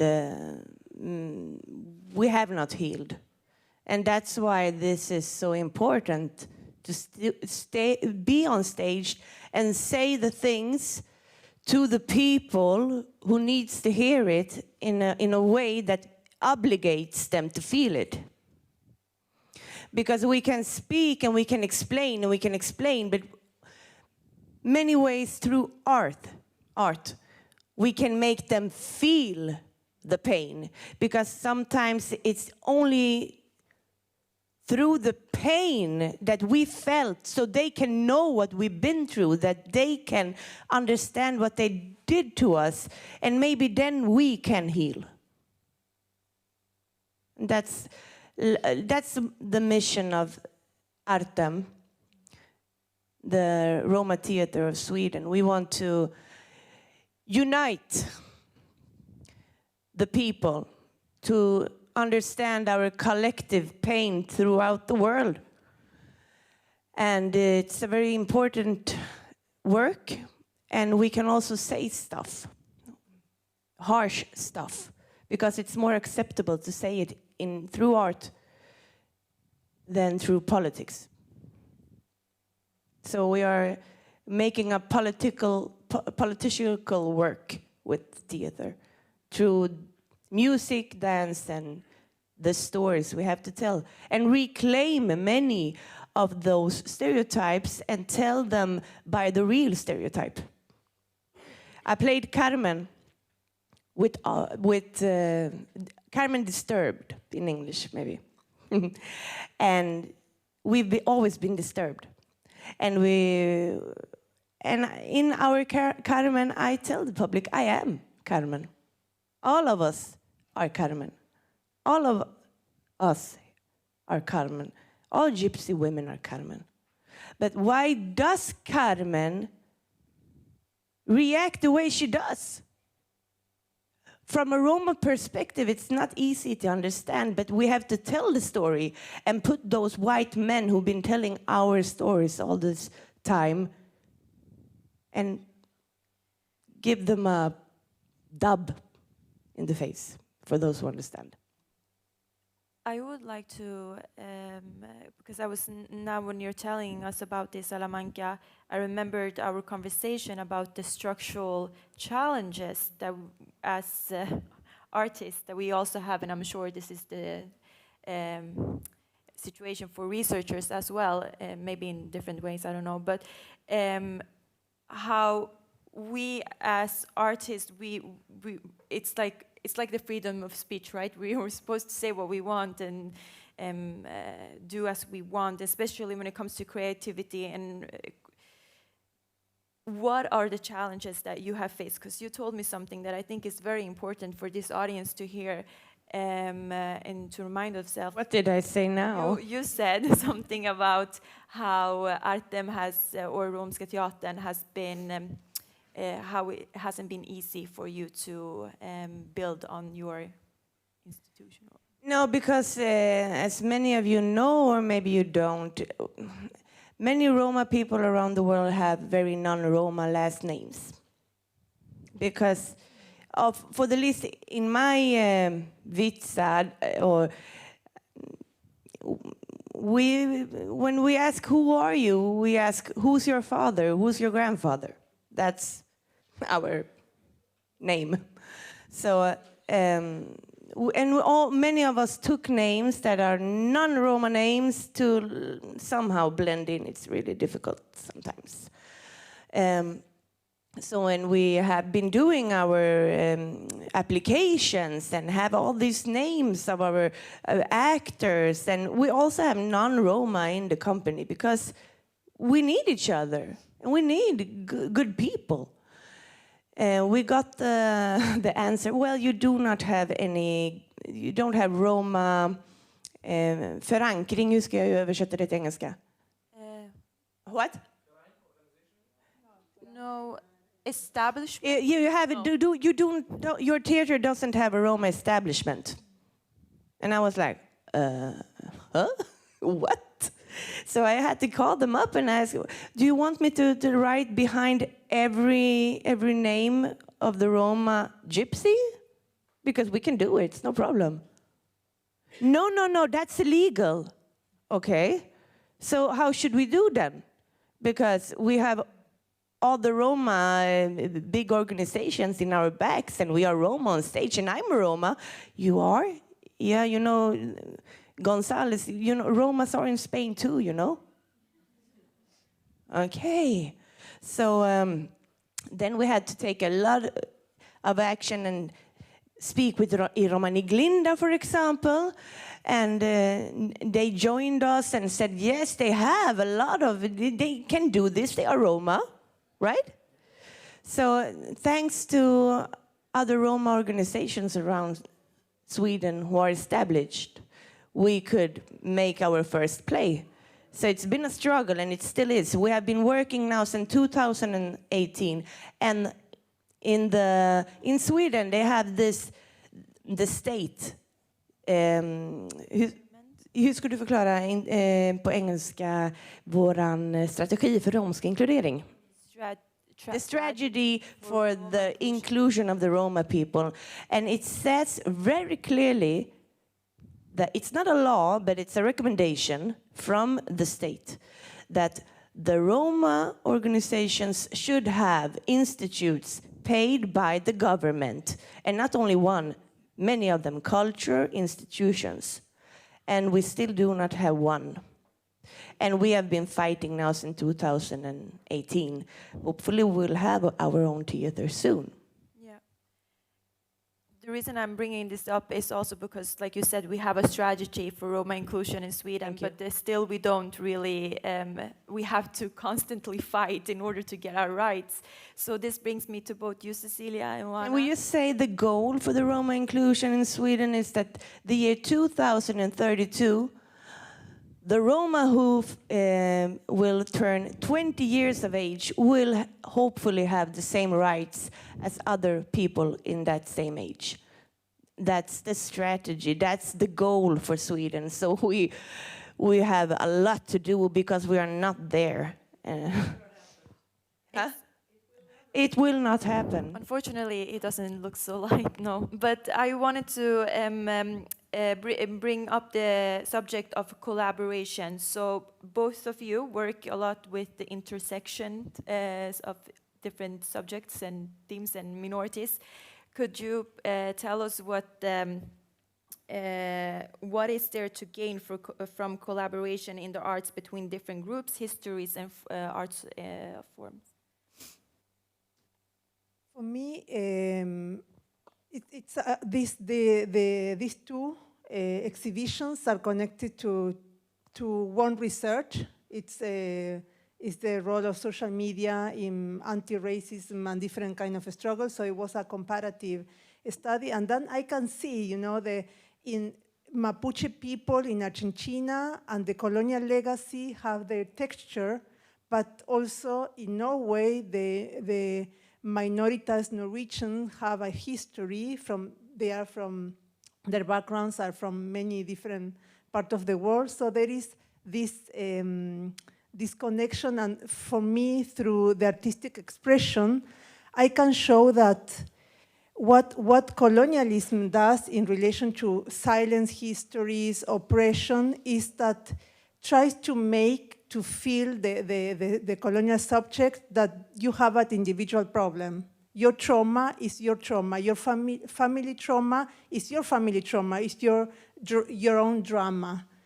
And what I feel that the art, when is decolonized, when you, in a way, you try to unlearn many layers of coloniality. When you do that job, you can make something that is make private and individual collective, and you bring in the public, and you can share. You convert it to share knowledge in community, because we are not individuals. We live in communities. We need communities, and then also give the possibility to create this empathy that is beyond solidarity. Because sometimes we talk a lot, we need solidarity. And solidarity can also be very symbolically. And I think if we have this compassion and empathy for each other's history, I think we can do much more. At least this is what I'm thinking these days in relation to Palestine and all the difficult histories. So there are many difficult histories, but so we need to listen and to have empathy for each other's history. Thank you. I like your answer. Before saying what is to gain from collaboration, I wanted to say that also in Romania we don't have a Romani state theater. We never had, but the Jewish have, the German have, the Hungarian have a theater, a state theater. So. Yeah, we also have to have a Roma National Theatre. We have it at 14, I don't know, position in the proclamation. And after that, in my PhD thesis, I made a comparative study with the Roma actor and Jewish actor. And one Jewish actor told me, you know, my grandfather was told me a story about Holocaust, and he told me that every day died there 5 Jewish, 5 Roma, 5 Jewish, 5 Roma. How can you be racist when our parents and our grandparents were there together? And she was told me about, it was also a topic, a sensitive topic about self-representation in the Roma actors. We are many Roma actors in Romania, 15, I think. And the Roma actors are talking about the importance of self-representation, because we were quite so much time, isn't it? And others told our stories. But the Jewish, because they have their own theater, because their stories are heard much more than ours, they don't think that self-representation is so important. And they came out with the fact that the ethic representation is important. It doesn't matter if somebody else represents me, as long as the story is correct represented. They told me, what if I don't have the power to go out on the stage and tell my story? I need someone else to tell the story for me, And it's a point of view, can be a point of view. And also, they are talking about the fact that the representation of the Jewish actress told me, you know, I have to play Arabian woman because it was a theater, documented theater, and the woman was on the audience, and I was so nervous because I interpreted her, and she was there, and I have to take care of every gesture, every rhythm, every look, and she told me, you know, wouldn't be so bored if we play between us, only our character, only our story. Isn't more beautiful to know each other, to interpret the other? I don't know if I've made myself clear. Yes. acting means playing something that you are not, to create a role, to create a character. But if you create it with care, with ethical care, with responsibility, with good documentation, that can be so wrong, but not all the time. At least all media representation in Romania, it's a big topic now about Gajo playing very TikTok media, and it's not okay. But if we care, I'm going back, if we care and we take care of this representation of other, I think that it's a thing to be gained. It's a point where we can start a beautiful friendship, you know? Why not? Yeah, I think that we cannot, as Delia told me once, after the great show, the Great Shame show, we were, all the community, almost the whole Roma community was in the audience, and it was a Q&A after the show, and Delia told us, you know, it's very good that we are here together, that the subject is okay, that it's good that it's the first time when Roma slavery is on stage, but we are just us in the audience. The story is here, it's just for us. But Delia, I'm telling you now that some teacher from Sibiu told me that the Great Shame, which is free in the internet, can be seen. The Great Shame is studied by students from history from Cluj. So they know me because they saw the play. So it's not just between us. Sorry, I have to, yes. You can say it in one sentence. Well, you can wait. I've been waiting for 500 years. Okay.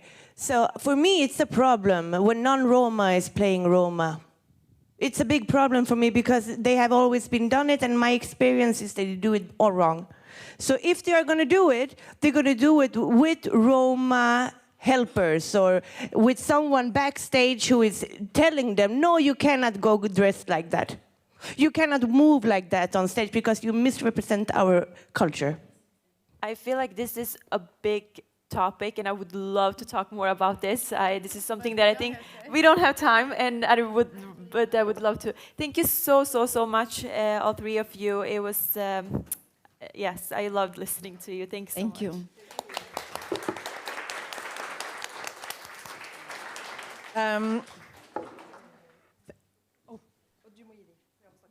Thank you so much. We will now move directly to the exhibition opening.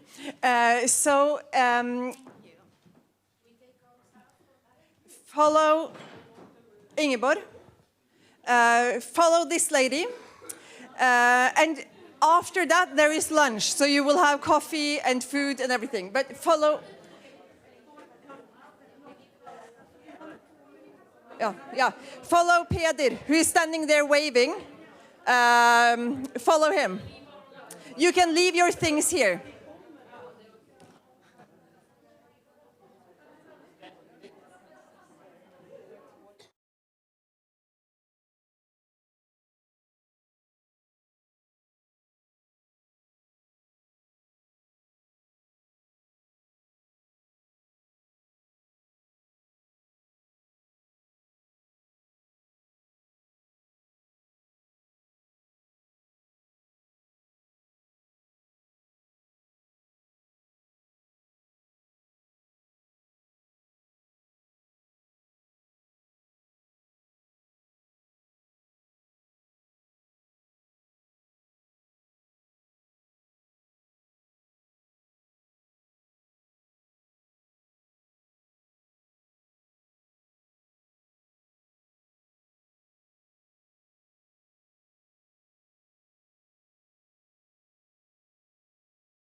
I'll just say that we'll start again now, and that there will be a coffee break in like 1.5 hours. So you can have more coffee then. Oh, okay. But let's wait. They're just coming in. Shall I sing? Yes. Oh. But we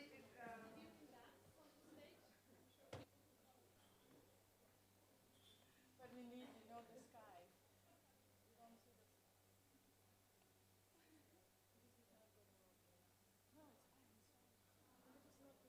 Okay, you do the... Please come and sit. In respect for all the speakers that will speak this afternoon, we need to start now. We need to make a selfie about this. I'm getting more and more aggressive. It's like in the end. Showing my voice.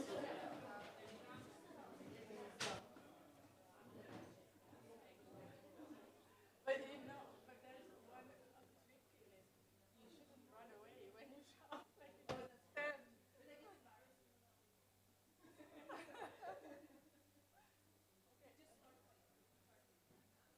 Okay, welcome.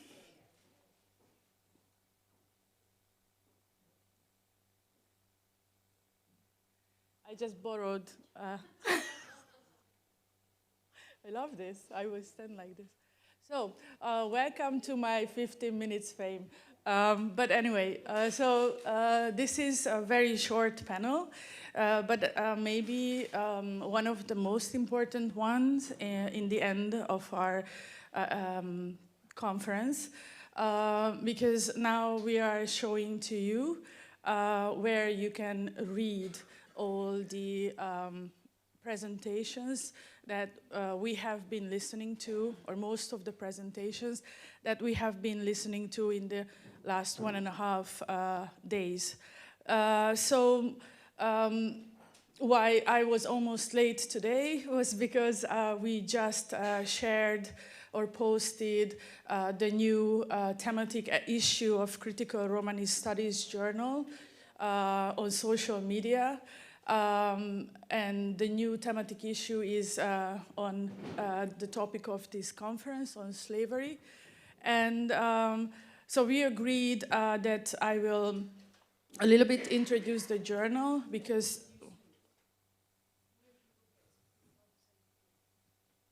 they know me. Okay, so my name is Dr. Maria Bogdan. I'm a media and cultural theorist, but in this conference, I'm present mostly as one of the managing directors of the Critical Romani Studies journal. The Critical Romani Studies journal was funded not so long time ago, and it was the initiative of a bunch of scholars. One of the main ones is standing there, Julius Rostas, who was the first editor-in-chief of this journal. And so we were thinking about expressing in an academic way those perspectives that we have been having, but we haven't found the proper place and the proper expressions anywhere.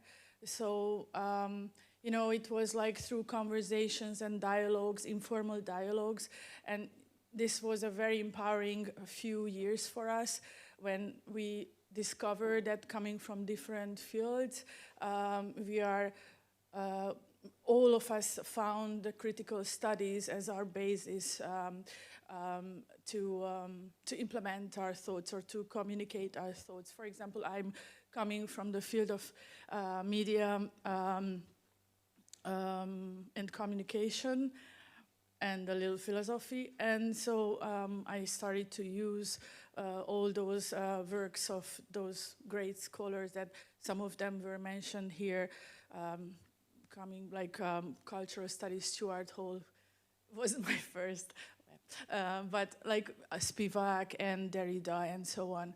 So I just wanted to start with the like showing the website. It's an easily managed, like you can access it very easily.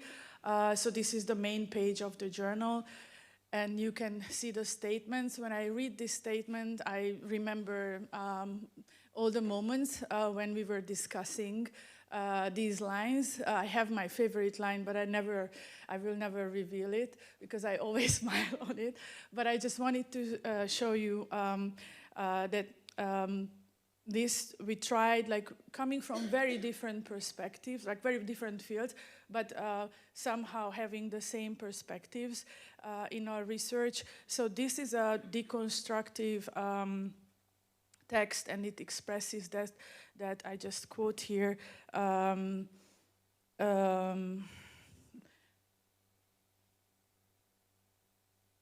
Scholarly expertise is a tool rather than the end for critical analysis of social phenomena affecting Roma, contributing to the fight for social justice.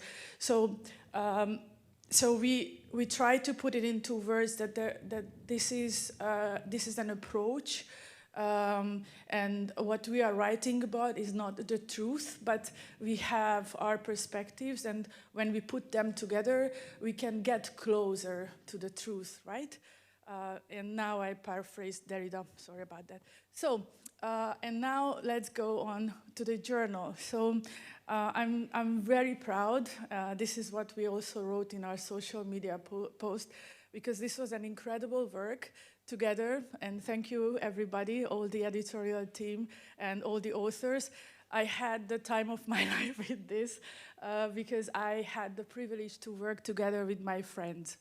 And you know, when you are working together with your friends, with the smartest ones, and they are also your friends, it was amazing. And we used a language which none of us speak as a mother tongue, and that was also another layer for me, who is always analyzing and trying to. I never forget, for example, the moment that we exchanged a correspondence with Oana, because I've been trying to teach our team about the OJS, which is the Open Journal System, where we are editing this journal, and it was impossible, of course. I mean, in such a short period of time. And I never forget that I tried to be very polite, but also very technical and in English. And it took so much energy because in your mother tongue, you know, that's very easy. You use that language in a very different, unique, creative way. But anyway, we succeeded. So this is.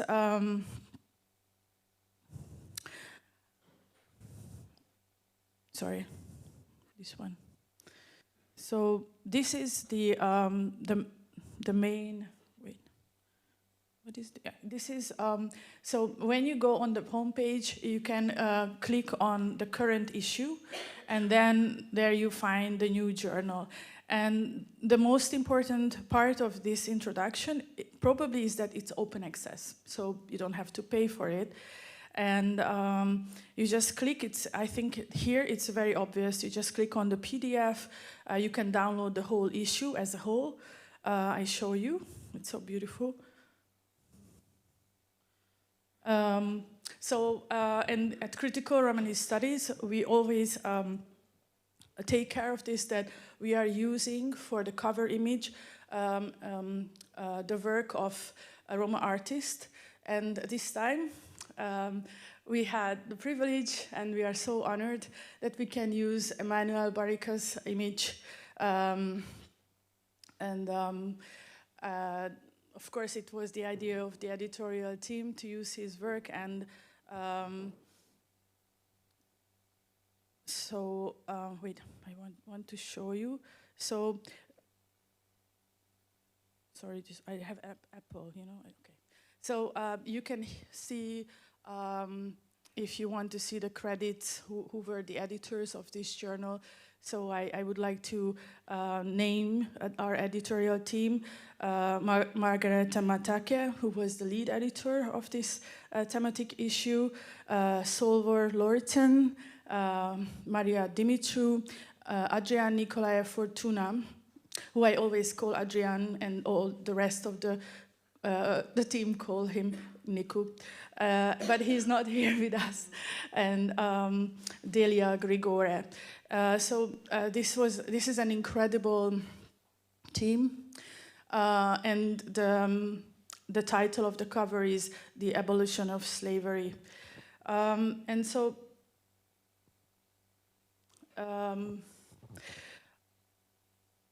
most of the presentations that you heard are here, but some of them were not presented. So I just want to highlight Maria Luisa Medelanau's presentation that we haven't heard. So she's talking about slavery in the history textbooks, and this is an incredible research that she has accomplished. And you know, when you are working with text like this, it's always a teaching moment. So, and then you have to be very fast with the editing, but you also have to read it, and it's a very incredible, I would say, book that we put together. It's almost 200. It's 220 pages long. So this is a very unique edition, and something that has never happened, and it's finally a source that were put together almost only by Roma scholars, because Solver is not a Roma scholar, but our very great professor friend. But anyway, so this is an incredible moment, I think, also in the life of the journal and in the Critical Romani Studies field, which we always mention as an emerging field, whatever it means, right? So we have also a book review section always, and this is this time, because I just mentioned it because we didn't talk about it. It's also, we always try to focus on new books, or in this case, like sources. So this is, as I understand, a very important source that is reviewed by Kristina Joanna Dragomir. I think, wait. Oh, I didn't start my timer. So if you have questions, I'm happy to respond, but I didn't want to take the time to talk about myself, because I can. Yes? Oh, yeah, oh, I forgot. The other uniqueness of this journal is that the first time ever you can access Nicolae Gheorghe's text from 2006. This is an edited version of a text that was published in Amera Rumența, the Journal of Amera Rumența, the first time in English. So this is Nicolae Gheorghe's work, and this text is a basic text when it comes to researching and understanding slavery, Roma slavery in Romania.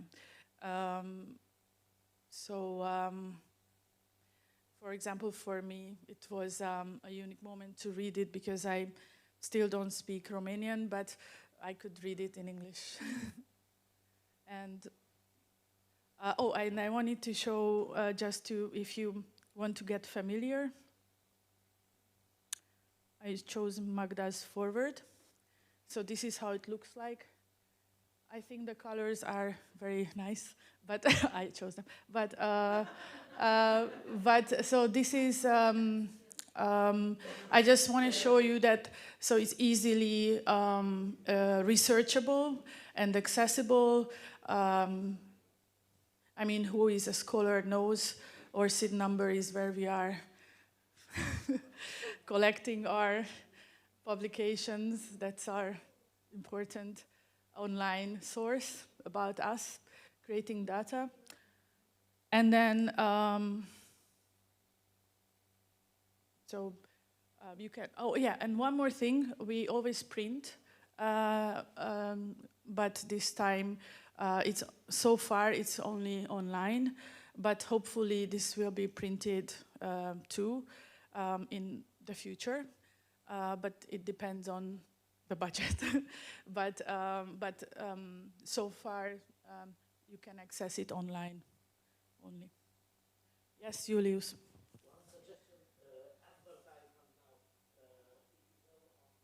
Which one? Oh yeah. Oh yeah, I want to show it.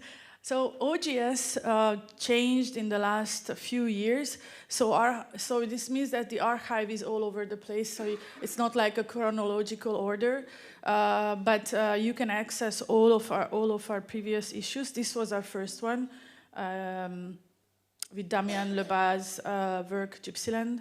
And so we had like other thematic issues earlier on Holocaust, for example, or Romani literature, or the LGBTQ, Roma LGBTQ movement. Yeah, that's me. But so you can see it's a valuable source for everybody who is who thinks that his or her or their research is connected or providing a new perspective to the critical Romani studies field. So if you have questions, maybe I can respond, or maybe with Julius too.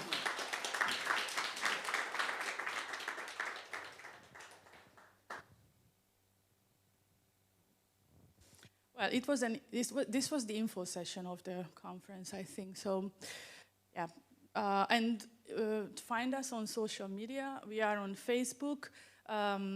It's called Critical Romani Studies. Share and spread. And also, we accept donations, I need to say.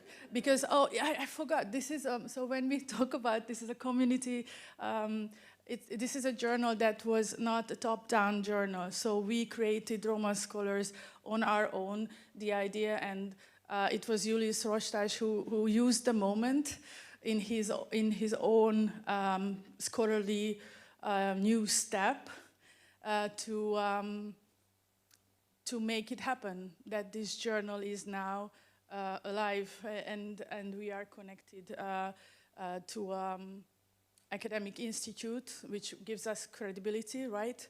Because that's how we have to dance around, right? We have to do it all the time. We cannot be an independent journal because we are trying to, this is a double-blind peer-reviewed journal, so it's not just an activist NGO journal, which we always get, but we are focusing on those Roma scholars, texts and research who feel that they have the critical perspectives, which means they are using critical studies. Yes, 1, 2 questions. Emmanuel.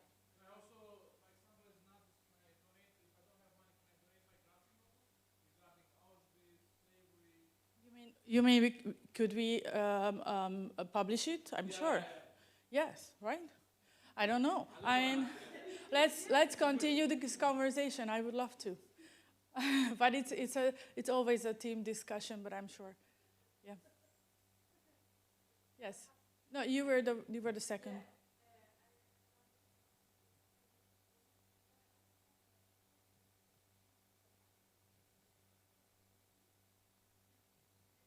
Damien Lebas, and this is okay. Click on it, and I click on it.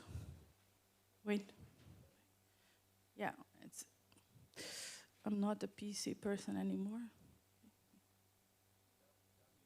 Wait, it's here. See, this is the difference. Okay, so I put it here. But I think about the history of this, I can talk about it. So he has this series of painting with the same concept. Daniel Lebas is not anymore with us, but he created this amazing work in 2016. And about the details, it's Julius, because this was when Julius was the editor-in-chief. And so you can this has different versions, like a planet and so on. But we felt that this expresses. It was like a moment in Budapest because, I didn't give the geographical perspective. So there was a moment when we were all together in Budapest, and scholars from different countries, Roma scholars, and also that was the time when the Gallery 8 was functioning, the first Roma cultural space, gallery space in Central East Europe, run by Tima Junkos, and we had exhibitions connected to our research, so Damien Lebas was invited as a Romani artist, and then the connection came, and then we invited him too. Yes, one more question. Finish? Okay, so we have to finish, and but we can discuss it later if you want to know more about the journal. But I think the most important knowledge about this journal is online, and I hope that you can access it forever. Yeah, let's hope for the best. Yeah. Before no. Maria. I just want to say that this lady here is extremely humble. She says it's been incredible to work with her friends. It has also been very difficult. Also scholars, but I have never ever worked with anyone in academic publishing with this dedication. We have had deadlines. We have never kept them.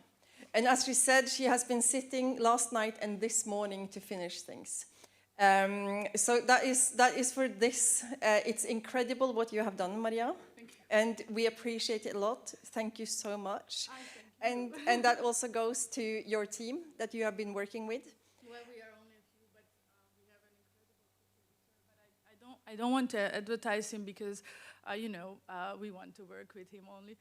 His name is Tom Bass, and we have to, because we have such a unique copy-editor who understands each topic, and he was incredibly taking care of this issue because he takes care of how the articles together sound, which sounds maybe a little bit weird, but you don't get distracted like not only by the grammar mistakes if you ever find something, but you feel that it's not only the use of words which are like similar or same, but also the style of in the English language to express it. It's an incredible work, and of course everybody worked on it in the background in a very, very fast rhythm, and especially Maria.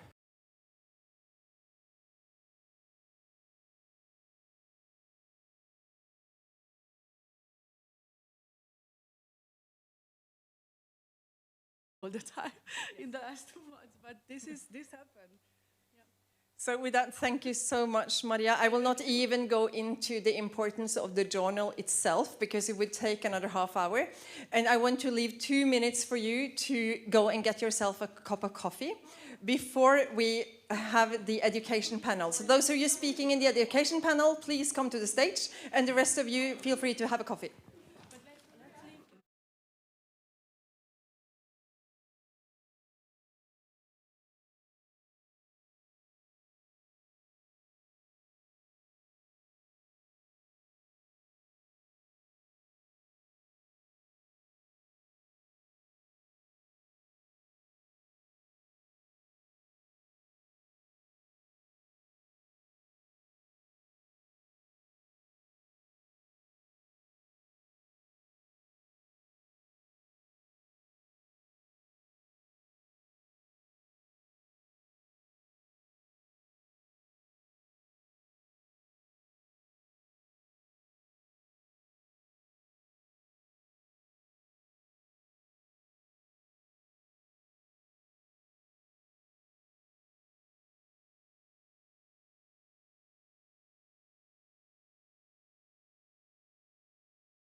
I'm Moldheim, and I'm the head of education, the Rafter Foundation for Human Rights.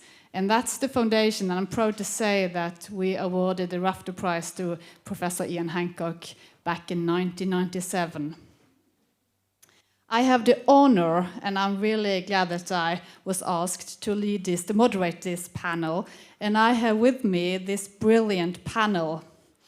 Direct from Bucharest, we have Luisa Medegliano, and she follows a European PhD in Cultural Studies at Center of Excellence in Image Studies at the University of Bucharest.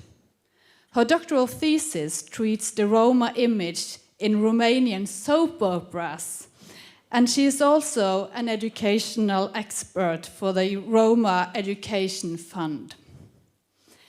Elise Grimsrud Christensen is a trained teacher and educator, currently at the 22nd of July Center.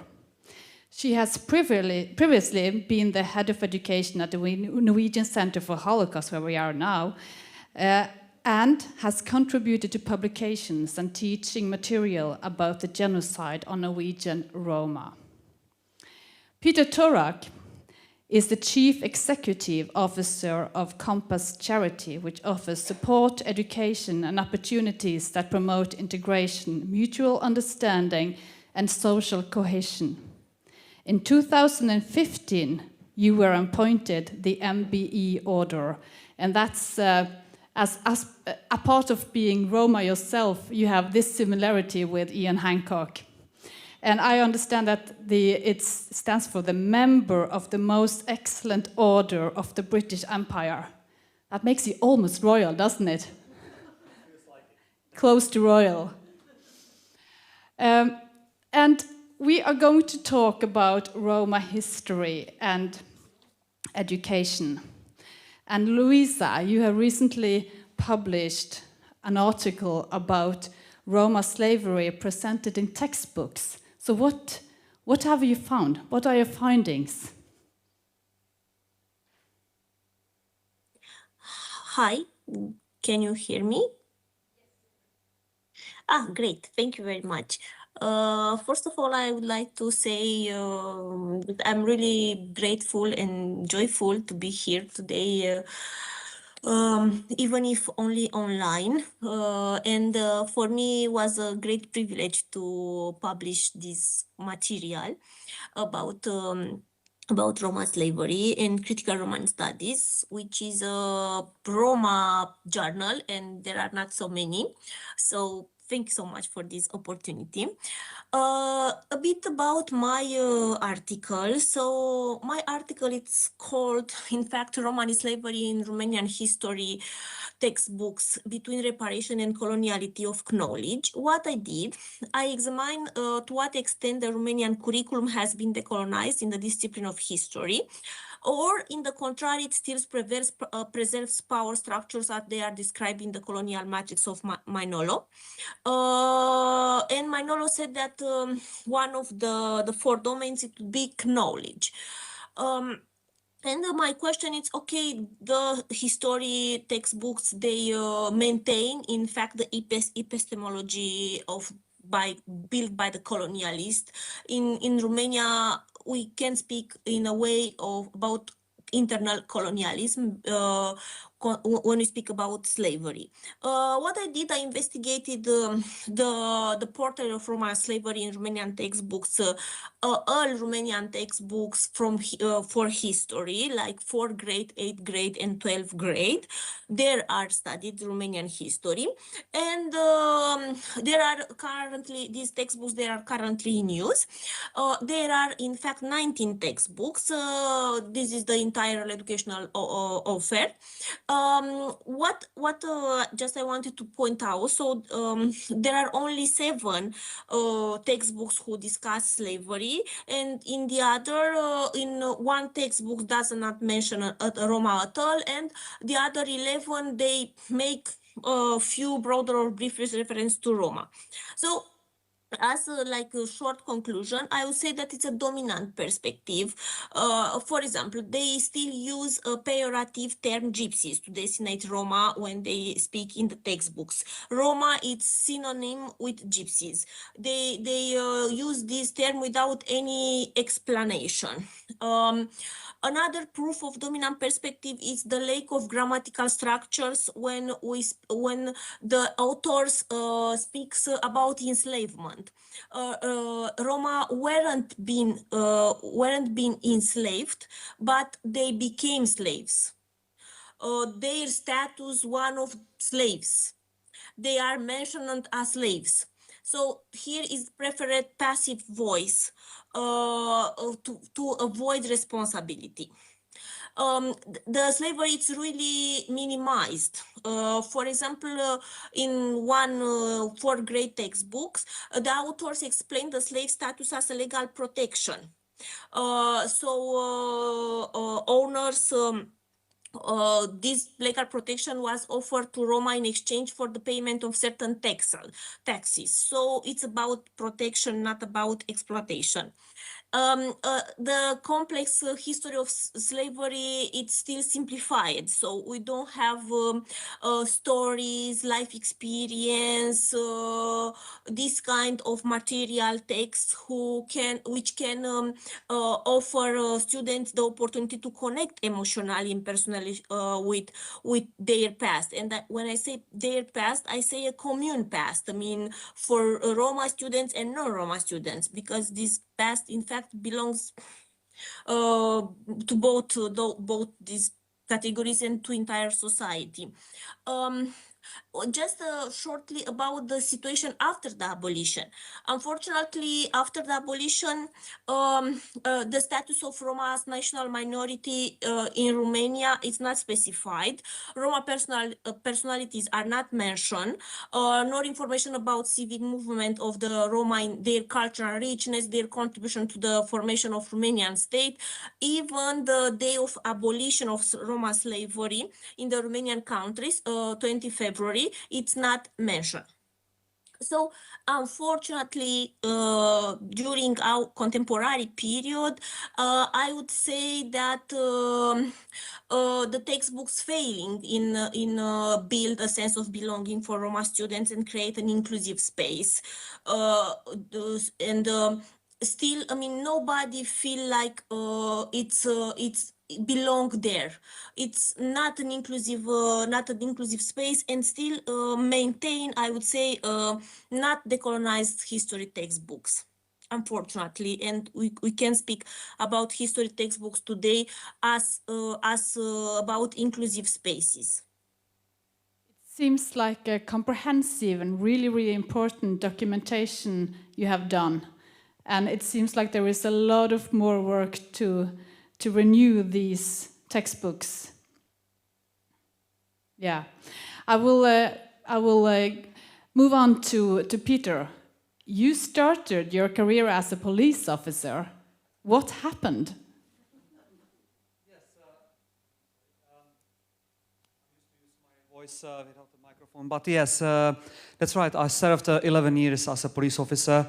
And then I decided, and especially there were a number of factors, and one of them was the MBE, the order from the British Queen, decided that I need, that I, can do much more than working in my own city and helping the communities within my city, because the work that I was doing was replicable and I could scale it up. And that's why I've decided, after loads of obviously thinking, to trade my police uniform for my metaphorical uniform, for my actually uniform without a badge, a uniform where I can help people, and especially something that I'm very passionate about, working with young Roma children and young students across the UK, but of course also across the Europe and beyond Europe. So that was my journey.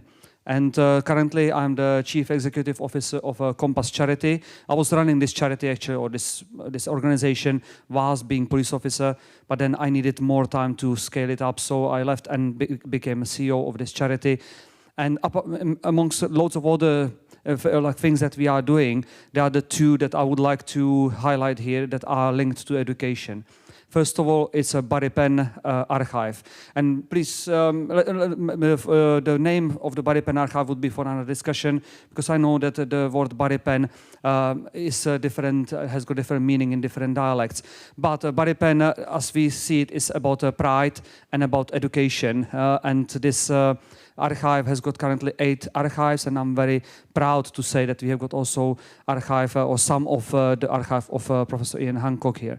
We have got lots of other academics, activists, historians, and other people that have donated their possession to Compass Charity. And we have got now purposely built room in a big building in Peterborough where we have got this material. We are digitalizing it and providing it to schools and other institutions to actually use it as a tool to enhance their curriculum for schools. And this gets me to the second area of my work, something that I've been doing for last 13 years, and it's empowerment of Roma children and young people by presenting positive Roma images. Something so important. When I first time stood in front of Roma children in a school and saw suddenly their faces lighting up because they saw Roma men in a police uniform. And they were like, wow, how is this possible? And they had so many questions, and they were so lightened up. There was also something else that I've noticed, that the girls, Roma girls were, yeah, they were okay, but they were not like, I could read from their eyes that it was like, yeah, it's all right for you to say, but my community, my family, or the society has got different expectations of me. It was not until the moment when I stood next to Romanian Roma female police officer that I've helped to get into the job.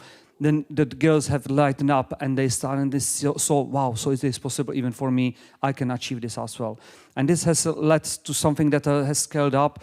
We've established a ROGA, Roma of Great Abilities project, and it's a mentoring project that has been now established at 25 schools in the UK, and also the governments in Czech Republic, Slovakia, and elsewhere are adopting now the methodology of ROGA to work with Roma students. And some schools actually have adopted the methodology to work also with other marginalized communities, such as Portuguese Creole-speaking children, and so on. So this is work that is ongoing. We train the mentors, and we work holistically with around the child. So we work with the child in an individual, in a group, with parents, with the teachers, head teachers, and everyone around that child.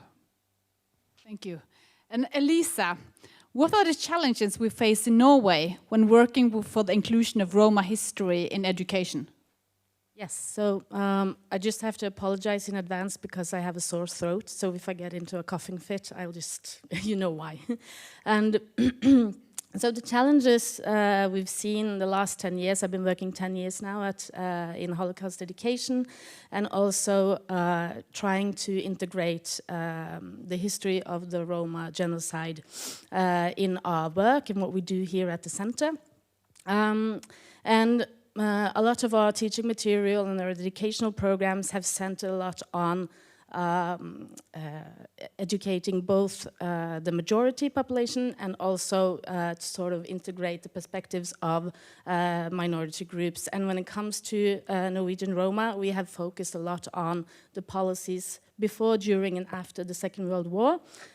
Sort of looking at the history from 1860 when the Roma group came to Norway, and so we are not there yet where we have sort of incorporated the slavery into our educational programs here at the center. As far as I know, I've been away for half a year. But in developing our teaching material the last few years, I would like to draw attention to 3 sort of aspects that sort of have affected our work. And the thing with the Norwegian context is that now, since 2017 to 2020, the national minorities, including Roma, are specifically mentioned in the national curriculum, both in the core curriculum, describing core values and principles, and also in specific subjects. So by the age of 12, students in Norway, they are supposedly to have basic knowledge about Roma history. But so in principle and theory, the educational system has incorporated perspectives in history. That's relevant to us. But the formulations, however, are open and not very specific, so it's up to the teacher to sort of choose what they want to teach in their classrooms.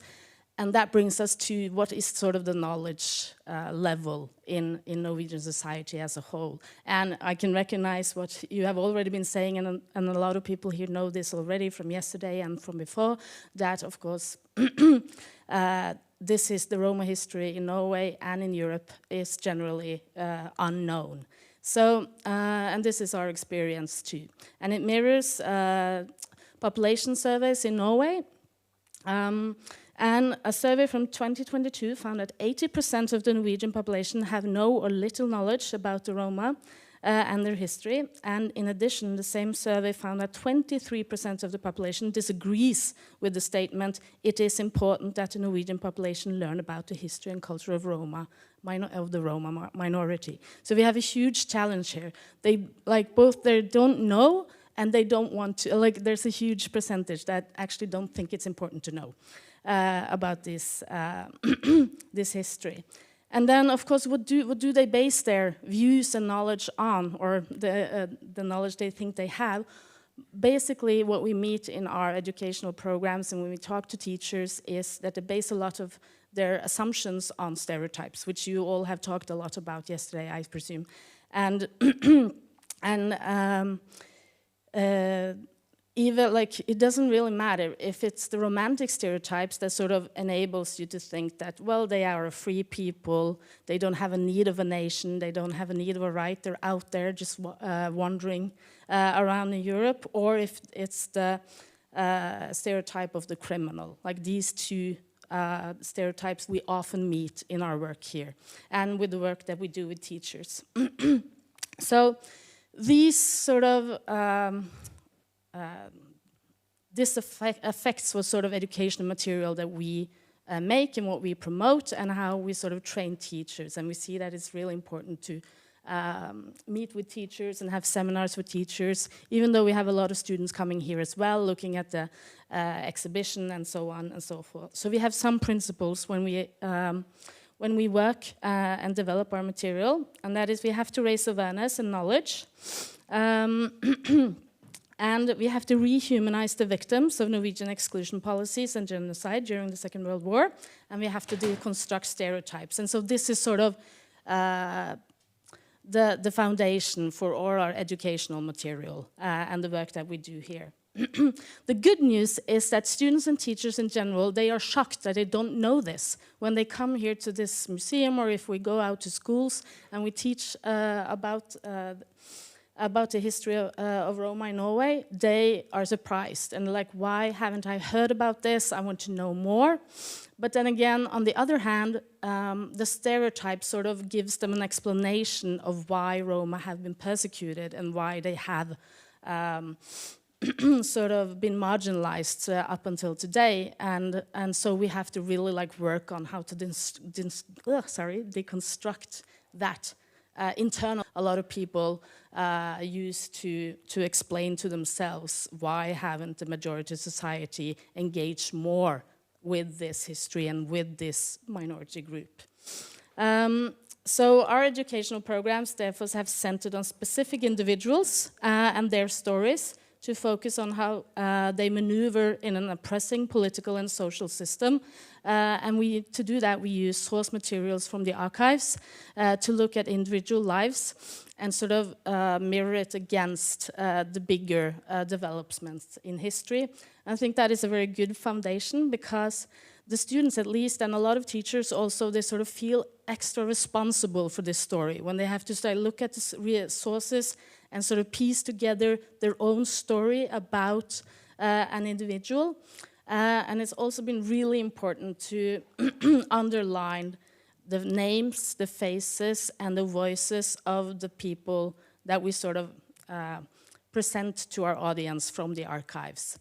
And this methodology we find work, but then it's also really important to sort of invite them to reflect on how what are the consequences today this history, what sort of consequences has it had today, and that we need like a lot of people to work together, not just here at the museum, but other places as well, in your foundation, in education in general, and in the classrooms. So we really need to like focus, I think, a lot more on training the teachers on this subject. So unknown and gap of knowledge, and as Luisa says, colonial, dominant, and simplified. Yesterday, Delia Grigore, she asked an excellent question, and I would like to repeat it. Is the school open to us? She asked. So is the school open to Roma students? Peter, how is the situation in Britain? Obviously, we have to be honest. The attainment and like the exclusion rates and everything, all those things, when it comes to Gypsy Roma travelers, have been the worst amongst all the groups, for decades. Actually, from the last kind of reading some papers, it looks like that for about 100 years, the achievements of Gypsy Roma and traveler children in the UK had been the worst. But what I see now for the past probably at least 15, 20 years, UK is really trying to catch up and are becoming very innovative when it comes to providing equitable, kind of options for Roma children to succeed, and not only to succeed the elementary education, but to go to higher education and actually to get a better job at the end of the process. So they are looking for different ways of engaging with the Roma children, empower them, and actually to raise their aspiration by very small things, by actually from celebrating International Romani Day every year, having notice boards in the school with positive Roma role models, inviting role models to schools, and literally lots of things to show the Roma children that they are as good as other children and they can achieve the same, if not better. Luisa, would you give us a report from Romania about the situation? If Roma students, is the school open to them? Yes, thank you for this question. In fact, unfortunately, I would say not. And it's not only about school. I think it's about the entire system, educational system in Romania, at least. Because, for example, for this article, I documented a bit, and even if the syllabi, it's really open and it claims a lot multiculturalism and the idea of the multi-perspectivism and how we have to interrogate with self and connect empathetic with the history. Unfortunately, the textbooks who are the mirror of the syllabi, they look like that. I mean, and they preserve this colonial structure. I would say that, unfortunately, valuing cultural diversity and promoting Roma culture and identity remain I would say, in development when it comes to education in Romania. And I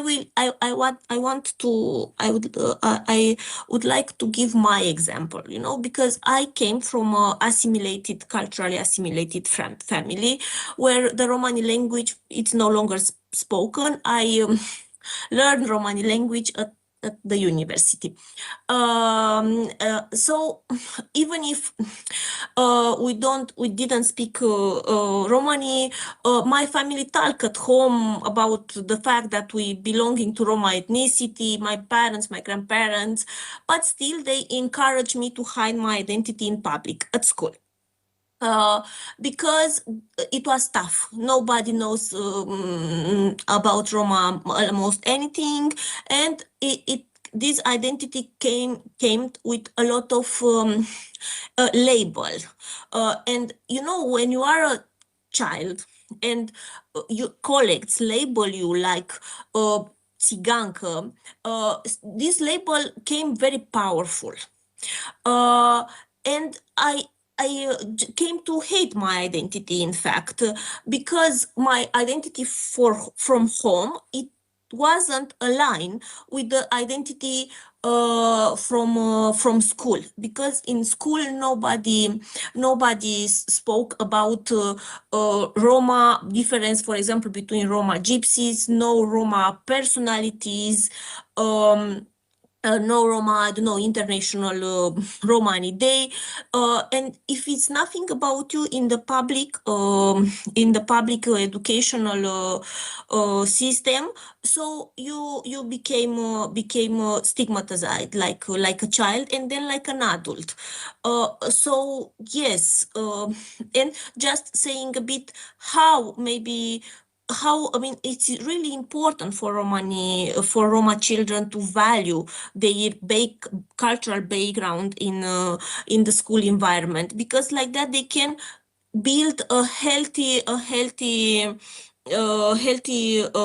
identity, a balanced one. And unfortunately, Romanian educational system, it hasn't this preoccupation. Even if the NGOs, I know Amare Romența, I work for Amare Romența with Delia Grigore, and we did a lot of lobby and advocacy, starting with kindergartens to introduce the bilingual kindergartens for Roma children who speak Romani language at home, because it's important to be a narrative like home and at school. And still doesn't happen. It doesn't happen in Romania, unfortunately. But we work on this. When you talk to teachers, how is your perception? Are they eager to? Are they interested to teach Roma history, or is it something that they avoid? Okay, now my mic it's open. No. Yes. We can hear you. Okay, and can you hear me? Or I think the teachers are not so well informed, because when we do this module about psychopedagogy in university, you are not informed about minorities. It's not based on intercultural pedagogy. I did it as student, and it's nothing there. I mean, how you approach a subject that you don't know at all, and you still apply this equal pedagogy. Not, I mean, every student is equal, but what means equal? Because equality not means treated at the same level everybody, because that is not equality. And who doesn't learn you about what means to valorize the cultural background of students in school. Maybe they would be open if they will be used to be open. Like if in pedagogy faculty, they will have classes about this intercultural approach concerning every minority, not all Roma minority. Because in Romania, for example, the diversity is not addressed in school at all. Not any kind of diversity, it's not addressed in school. So we still have multicultural classes, but we don't speak about this issue in the class.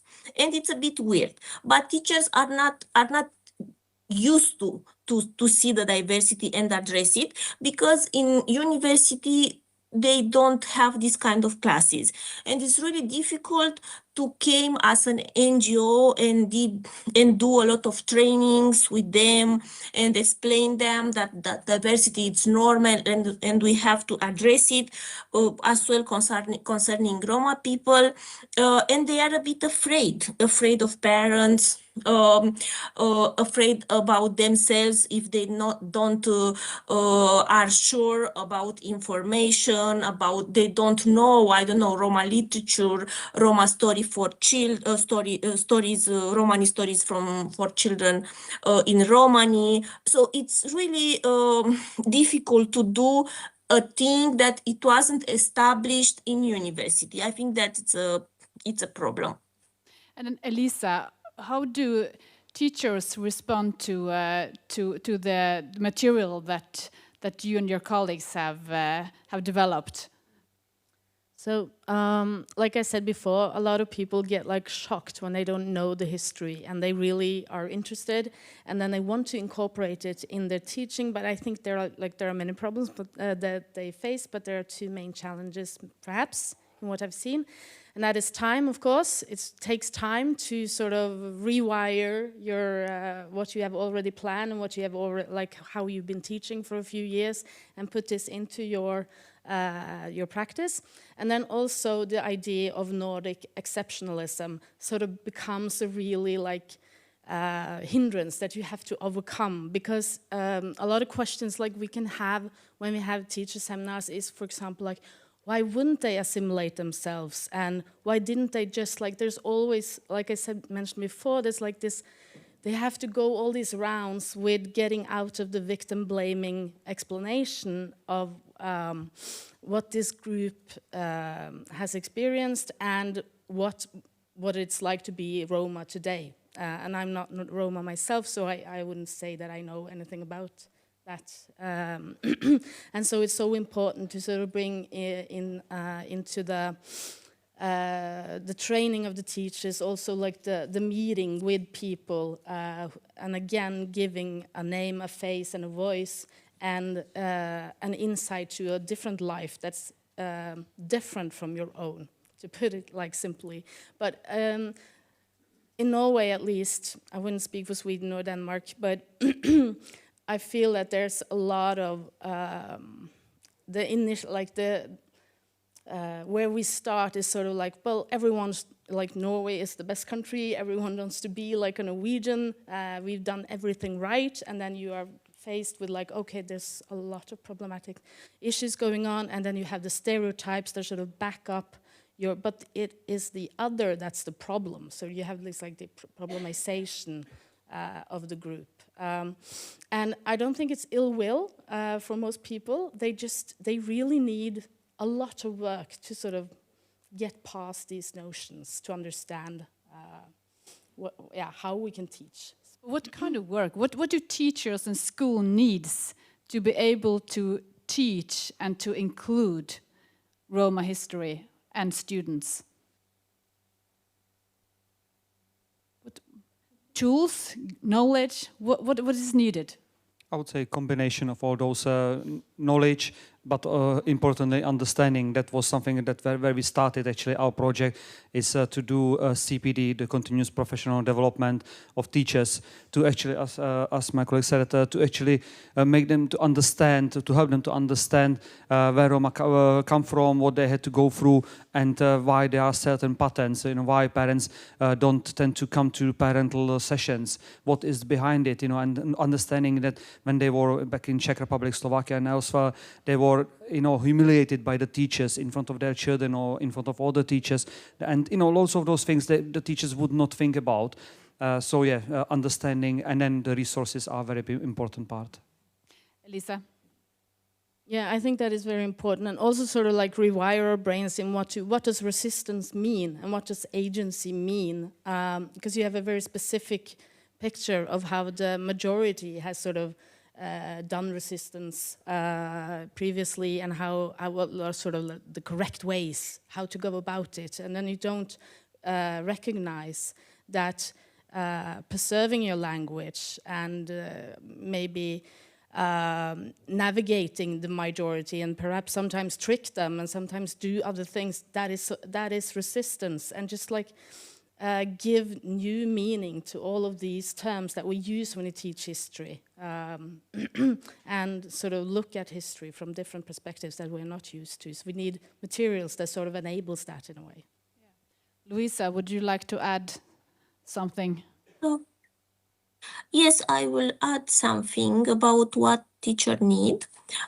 Yes, they need a lot of knowledge, of course, because we don't know each other, unfortunately. They need a lot of support to understand that this intercultural approach is not something really new or extra curriculum. It's normal approach, in fact, and it's important to valorize the diversity which is in front of you.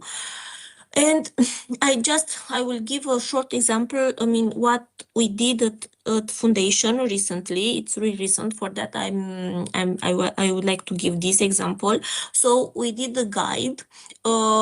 It's called Intercultural Education from Theory to Practice.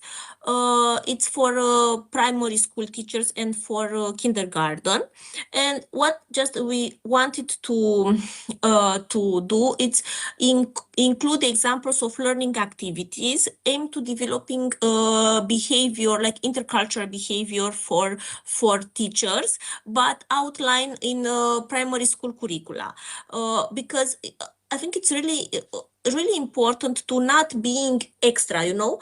In Romania, this tendency to do 8 April, like International Romani Day, or I don't know, 2 August or 20 February, the Abolition Day. But it's with outside the school in a way. It's a more big event, but it's not in school.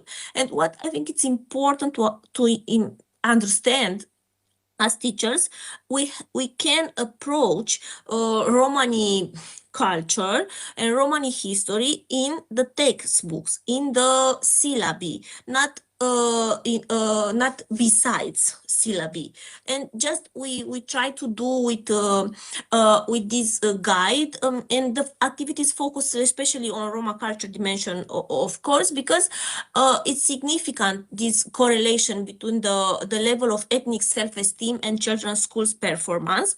And for that, we try to support teachers through this guide to go. I mean, it has a bit of theoretical, conceptual, of course, what is interculturality, what it is a stereotype, and so on. What is these international days or this kind. But what it's important for us is that it's really easy to address Romani culture in the mainstream education, not besides the mainstream education. And we put it like a short text about International Day, about Roma personalities, Roma literature. We gave links to this kind of materials for children written in Romani or with intercultural topics. And like that, we give them the guide, but then make trainings as well. So like that, they learn a bit to approach this perspective. But still, it's difficult if you aren't well prepared for the beginning, like as student. And as a student who learn pedagogy, it's a bit difficult for them, but not impossible.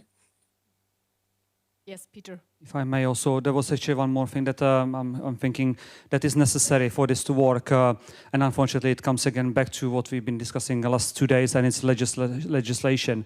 What I like in the UK is, because we have to be honest, humans are humans, you know, and you can teach humans and teachers about racism, prejudices, stereotypes, and all those things. The same like with police officers when I do the training. But it comes down to humanity, and very often when teachers will step over the line and they discriminate or they are racist towards a child, there needs to be a system that will actually remind them their place and their responsibilities and their ethical code. And this is what I like in the UK, that whether it's for a school or for the police, there is a system where if the police officer or teacher is racist or discriminating, there is a tool to for punishment or improvement. I will soon open for questions. So if you have questions, you can start to prepare. But before we start with the questions, I would like to, since this is a conference about Romani enslavement, how can we teach about people being enslaved while still promoting respect and dignity and show agency and avoid victimizing? It's a dilemma. From myself, I would see the role of NGOs obviously as a vital role, especially in countries where this is not part of the national curriculum, which is nowhere. But yeah, the NGOs and the work that we have been doing, and all the NGOs in the UK is actually collaboratively with the schools and municipalities promoting and raising awareness on this topic. Thank you. Luisa, do you have something to to say about the? Yes, just very shortly what I wrote in the article as well. Well, just an important step toward decolonization, history textbooks and transforming them into inclusive spaces where all students can equally find themselves is to include more Romani perspective and voices in the narrative of slavery and introduce Romani heroes as heroines. An example in this regard, it's Ioana Rudăreasa, quite new heroines discovered by Roma sociologist Adrian Nicolae Furtună through archive, who fought 9 years for her own children and children's freedom. So it's a short movie made by Roma Culture Center in Romania. It's a public institution for Roma. So it's a short docudrama, I would say, about this woman. So you can discuss with children about this case. I think it's really important, and put the accent on the agency, not on the victimization.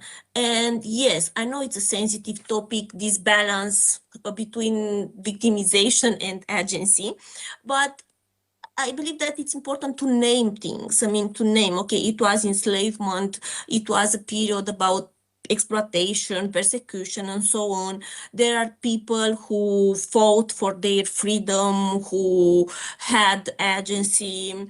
As well about Holocaust, there are people who made petition to the government for not being deported. And I think it's for children and teachers as well, it's really important to know this story. It's not only about victimization, but still we have to name the events. It's brilliant stories to tell children. Are there any questions? Yes? I think we have room for 2 questions, and that's... And also you. You know, I'm asking myself as a young person from Romania with Roma ethnicity. You know, in the school they say to us, the teachers say, hey, Manuel, you have to educate yourself. You know, if you educate yourself and you learn and you become something, then you can take decision. I'm not in that point. I'm 31, but my fellow Roma people, I'm amazed, and I want to say thank you so much for them who went into this academic journey with struggle in the same time. A lot of struggle. You have to study and you have to learn, and when you dig in this journey, you also sometimes get disgusted because you start to learn the basic of academic researcher, and then you see yourself that it was a dirty game, and then after, sorry, because my words, I wanna say you bad words, but I will not use it. I say, damn it, you know, you learn so much, and now when you have the ability to work also in the politics, the government doesn't give you the decision, doesn't give you the choice, the option after you are educated to take also a decision for our Roma to represent. We cannot represent our Roma, no matter we are educated. And then, of course, it's not about victimization, but it's happening, the action of the victimization, because we cannot recognize the slavery is not recognized. If the Holocaust and everything will be recognized in the whole world for Roma people, I don't believe we'll victimize. It's not victimization, but it's happening. Still, it's happening, no matter how much educated we are. Now I ask myself, if we are educated, why we are not still sin? What we have to do more? So what you mean is that education is not necessarily opening doors. Yeah. Then we had another question. We just do all the questions and then we can take some responses. Yes. I'm thinking about education of the children. But what do we do when the Roma children have lost their history? When you educate children in schools, you have to educate the Roma children too, because they have lost their history, which is a big part in taking step forwards for them. So What are we doing in school? What are you doing in school for those children? I'm from Sweden and Norway and Finland. In those 3 countries, we are minorities. In Denmark, they don't exist. So they recognize them never existed in Denmark. That's a big problem, that we still have countries in the northern that don't recognize the Roma people. So many people, many Roma people, Roma and tribal, are losing their history. So when you educate young children in school, you have to remember that you educate them too. So how do you do that? Thank you very much. I will be very short. We're running out of time, so it's... Yeah. I will have 2 seconds and I can pass the mic too. So I think it's fine. It is our place to speak. So anyway, so the thing is what I want to say that I think listening this kind of conversations almost 20 years, I think even our seniors more, that we have to train our teachers, our environment about Roman history and so on and so on. It's quite boring actually, because I think if they want to learn, they will learn. But I think we should bring into the picture of the Gajo ignorance from them side, because they know about our past, they know about histories, they know about their own racism, what is racism. Otherwise, they would not get them degrees, academic degrees, not, two kilo potatoes from the shops. So these are academics and teachers. So I think this is more an ignorance from them side. And this is not a need that we have to teach them or we have to educate them, So this was my comments. And so.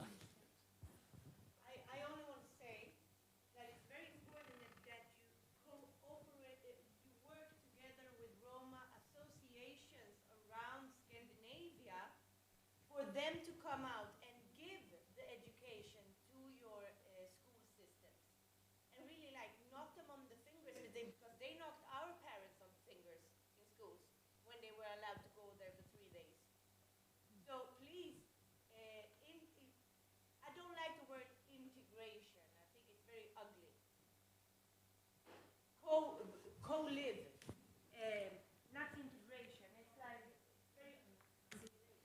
It's the same as elimination. We don't want to become something else than what we are. We want to be accepted for who we are, and we want to be respect.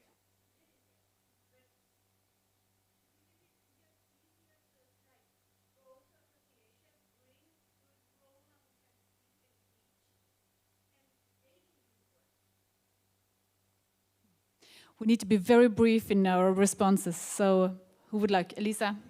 Yeah, thank you for that, and I totally agree. And in Norway, we have the Romani Care, who has started their program with training young Roma to do exactly that. It hasn't gone on for that many years, but we have. It's called Roma Pathfinders, and that is the goal of that program. And I totally agree with you that this should really be. And I wish there were more organizations, and I wish there were more political push on delivering the resources for doing more of that kind of work. And I should have mentioned this before. We could definitely do more of it, and we also cooperate with Romani Care and Roma Pathfinders in developing our educational programs.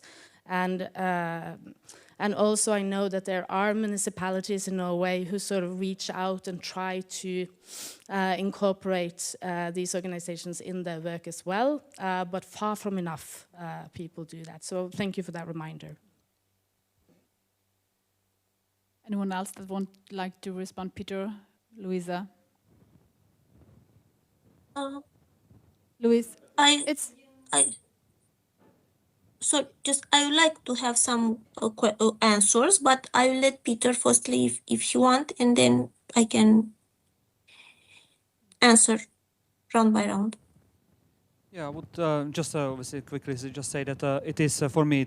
Yeah, that some teachers still don't know. They might know some of the basics, but I think it's important and important every year. Same like first aid or anything else. It's just a skill, and it's important to remind them about the history and everything else. But at the same time, for me, the essential part in success is the support from the management. Without the support of management, it will never work. Yeah. School management, yes. Luisa? Yes. So first of all, I'd like to thanks a lot for these questions and comments and thoughts, because they are entirely like appropriate. And for example, for the first question about education, I mean, if you are educated, the word it's yours.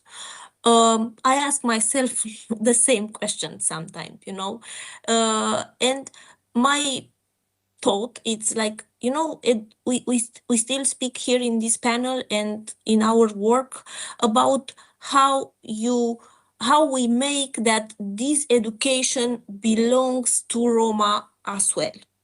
And I think here is the issue, because education, mainstream education, it's not specific to Roma. It's not speak about Roma. It's not about Roma culture, Roma background, and Roma history. It's just education. And here, as I told, I think, yes, I believe it's a problem from a Roma child. You go to school, but the school sometimes we have a word with some colleagues, school make you know Roma, because unfortunately you lost a lot of background from home. And when you go to school, so because your background, where is your background? In fact, in history books, no, we've seen. About children who has lost their history. So if we don't learn about history, doesn't matter if it's Roma, if it's Romanian, it's Norwegian, and so on, we lost it. History, it has been firstly in the institutional,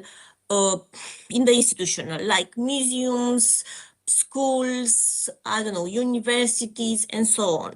So it's normal that Roma do not know their history. It's totally normal. I mean, because you can know about your history if it's nowhere a space who you can learn about it. I mean, you can learn about in your family, because nobody in your family knows about enslavement, or I don't know, Holocaust. In my family, nobody knows. I had to go at the NGO to discover these things, not at school. At school, I didn't discover anything about me as Roma.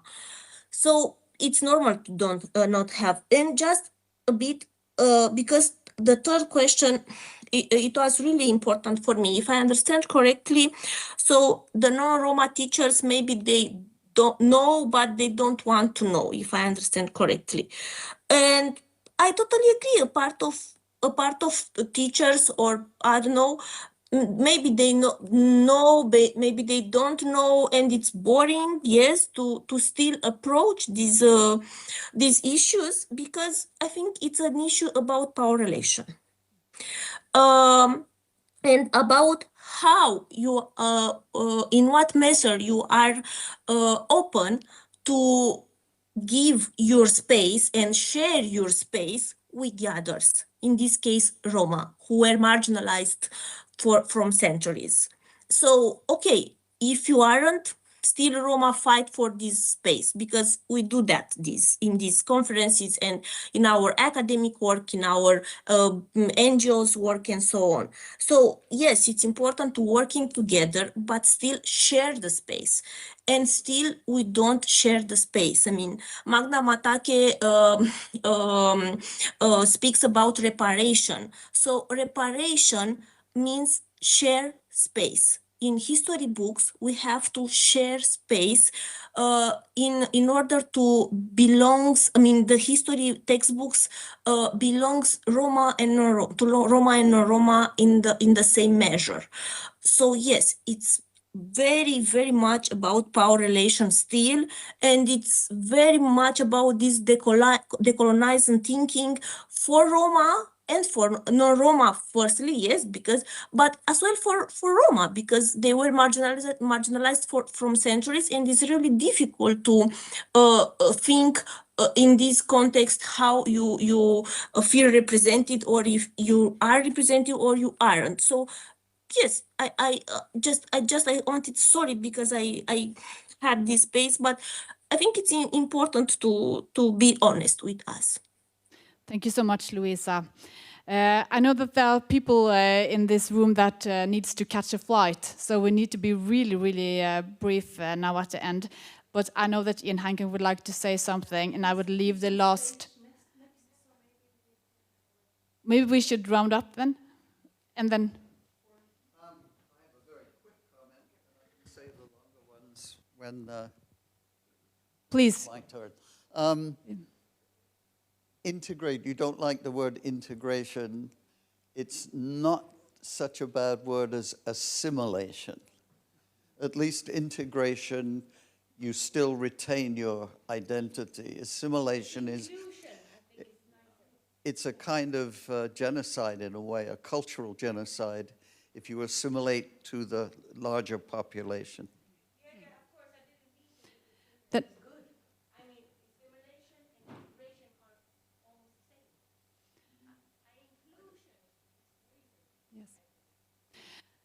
I'm trying to make a very, very short summary of what we have been talking about. Well, the situation about textbooks and education today, as it is today, has been documented both to be unknown, a gap of knowledge, colonial, dominant, and simplified. There is a strong need for Roma history in the curriculum, in the syllabus, and in mainstream education, and teachers need support and knowledge to do this. And what we need to do this the right way is Romani voices and heroes, and also stories about resistance and agency. Thank you so much for this to this brilliant panel, Elisa, Peter, and Louisa, and thank you so much for listening.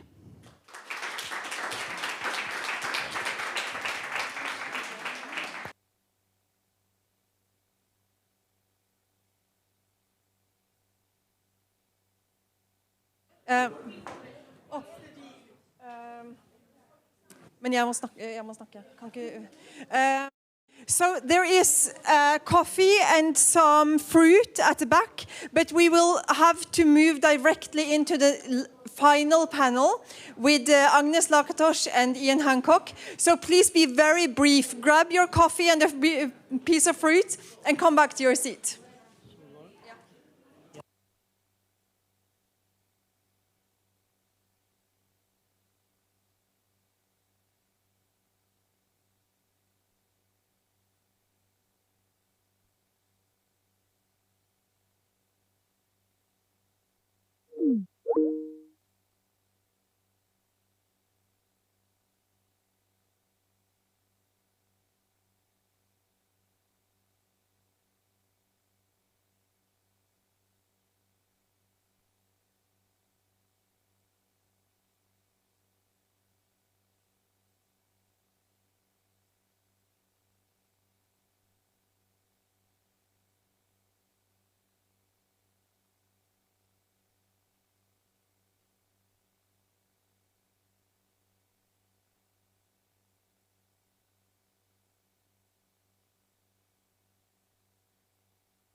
She's speaking right into it.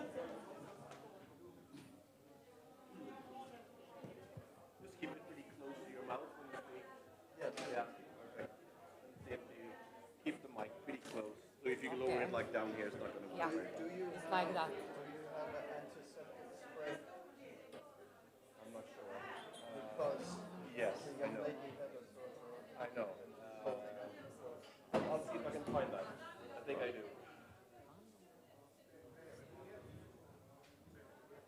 You see how I care about you? Yeah.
Please find your seats, ladies and gentlemen.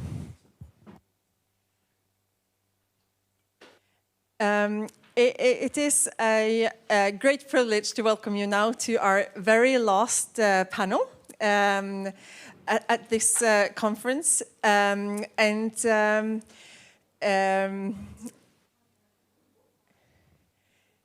By now, I don't think I need to introduce Ian, but thank you for joining us again on stage. Agnes, with us we have Agnes Lakatos, who is a journalist at Radio Romano, and that description also doesn't do her justice. She has worked in Radio Romano in Sweden since it started 20 years ago. 23 years ago, and has done groundbreaking work in Roma media production, I would say. Absolutely.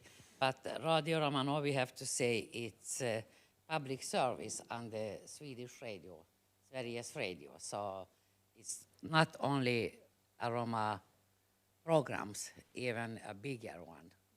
So as you say, we started for 23 years ago, but for some years ago, we had possibility to do 3 documentary programs, and one about the slavery, and one about the Holocaust, and of course, aha, okej, ännu närmare, så här, okej nu. Och one of course about our legendary Professor Ian Hancock. And the important and something to think about, our documentary programs, not only in the Romani language, it's even in the Swedish language. So the whole Sweden can listen to our history, to Roma history. So yeah, but I think just the Holocaust program is the most listened program in Sweden right now, what I heard about the Holocaust. But of course, we hope to take part even to show you the journey we had about the slavery. So now I think we can start to listen to documentary program which was in Romani language, not in Swedish. På Universitet of Texas, Austin, USA. Vo pišadas mange peskoro di pe. A kanak di kavke si dokumento. Pe manušikano bitni pe, kini pe, savošol garancija ke obiknotori, te okinotori si ketani masa ande.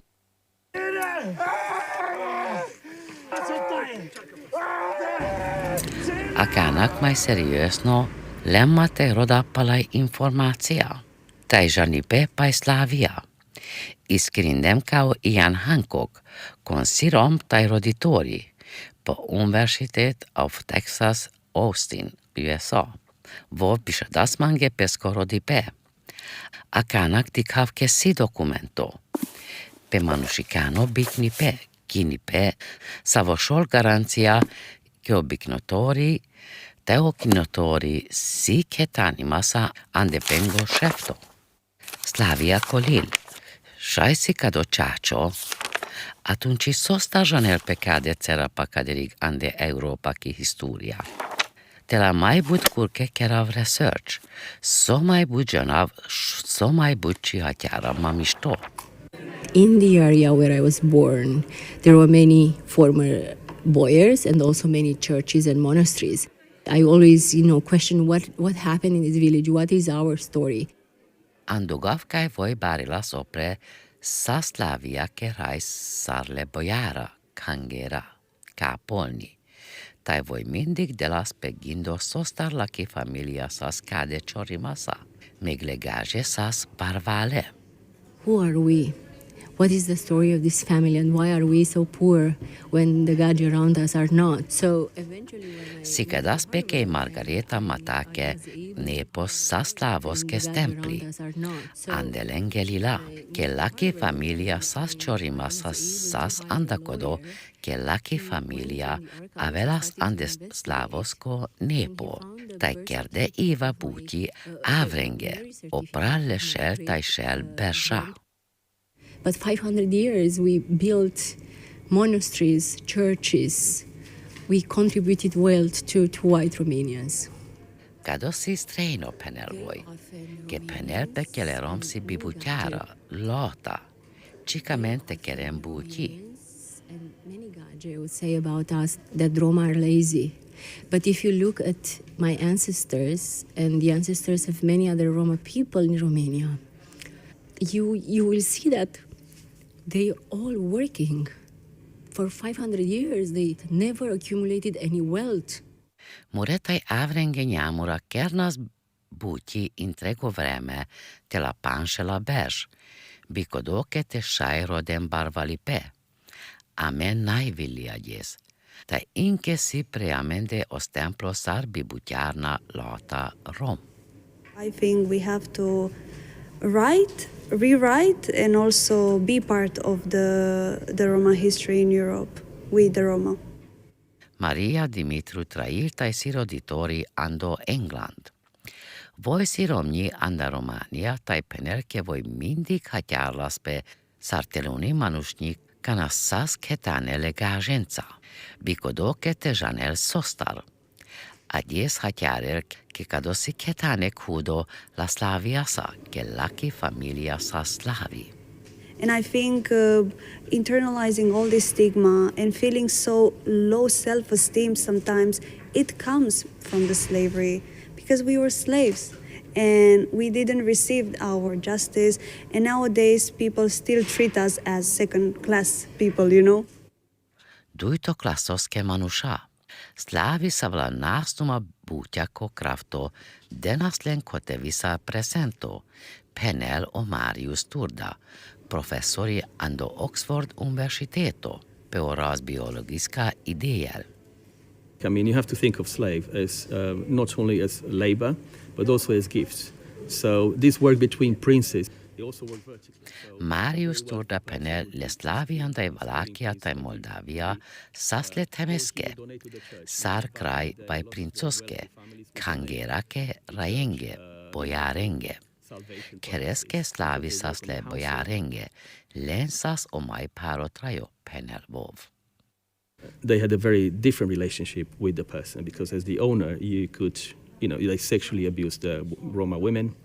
They could sell the children the way they pleased. They could separate families. So as my slaves... Pe juvia lengerea kernas prelende sexualno zor. Tai le šavonem biknenas sarvon kamnas. Le bojaren de sas i decidia, sovon kamnas vikernas. It was terrible. All of it was a history of suffering and tragedy for them. Tai kanak di klemande ke site jaftar andi Rumenia.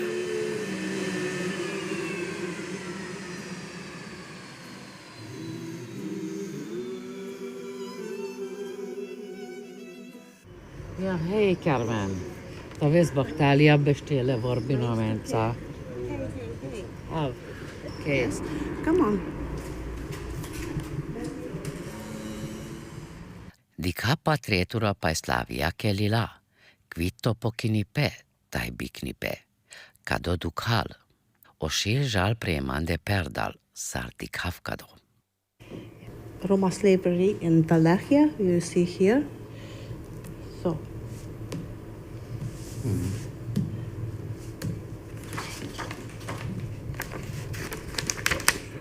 It's really hurt.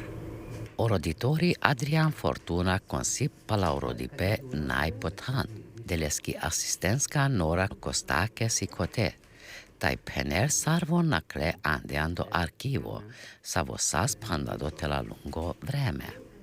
all this information very well classified. The slavers that belong to the monastery, the slavers that belongs to the boyards, and then we have the slavers that belong to the ruler. It is well known already that Roma have been used as, I may say, animals that work on the agricultural issues. They have chains on their legs and hands and also around their neck. Mihail Neaciu šerutno po Romano kerando Bukarest penerkei Romani Slavia adjescidi kelpe katar sale Rom sarjek importanto pušipe. The guys that they don't like this kind of things, let's don't talk, Mihai. No, it's too hard. We must develop projects about education in our days, about water, about electricity. Roma slavery is not a good subject in our days. I can't understand why. The pressure of the society, of the Romanian government leaders is too high for them, and they choose their job because the truth doesn't... Manusha darante hasaren solensi, pengi poziția, pengi buti, pengo buget. Von gindinka historia ke čačipes naj ahor, penel o Mihail Neaciu. Kado sisi kado i rumensko-ortodoxo kangeri te la mai buce la berj, fastas pesco barbaripe le romane slavonge buciasa, tai inke, ci le romane rașea andi ortodoxo kangeri ci camelte di kelkado, pai te pinjarel kado penel vov. Unfortunately, Roma priests, most of them, they don't have courage to say the truth. Always they run about this kind of subject. They run. Romanian priests, they don't recognize, and Roma priests, majority of them, run of this. Alo? M-auziți? Alo? Biserica ați lăsat?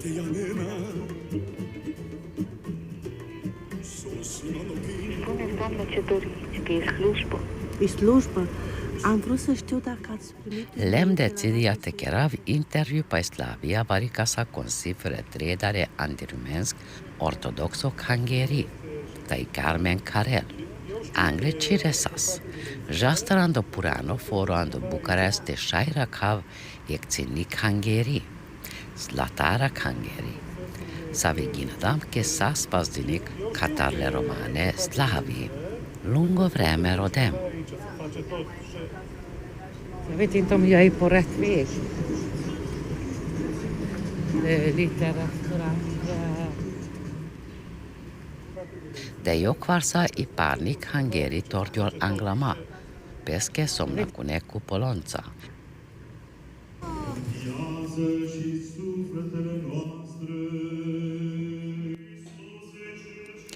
Kadosi sarte resas ande exkatosko kammare. Andrali hangeri sa somna cuni. Jek messa increlaspe. Le manușa tordiona sandoșorotte len sunțipe catar orașai. Revin cu telefon într-o oră? Cam într-o oră, stai să mă uit puțin. Până 19:30. Bine, mulțumesc mult. Mai bine, la revedere. La revedere. Tai Carmen Karel. Kai la kangera ko kansli. De cishan glas telel interview. Voi gielas ca orașai te la mesa. De pușel. Păi na, dar ce-i greu și-a binecuvântare? Cum să fac? E greu deloc. Cum să face? Vorbește Marius cu cei de la toți copiii și-a binecuvântare și la noi la ziar cum a vorbit. Da, deci dacă o să căutați în ziar, www.ziarul.ro, Marius Căldăraru are un material pe care și eu l-am citit, nu știam foarte multe și el are și studii publicate. Adică Why is so difficult for church to recognize to official? Yes, we had 500 years slavery of Roma. Why?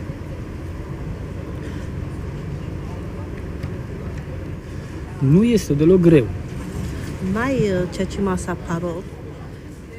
Scuzele acestea oficiale pe care activiștii romi, activiști dintre noi, le cer bisericii. Catala oficialno jertimaske katarel aktivistuja komu.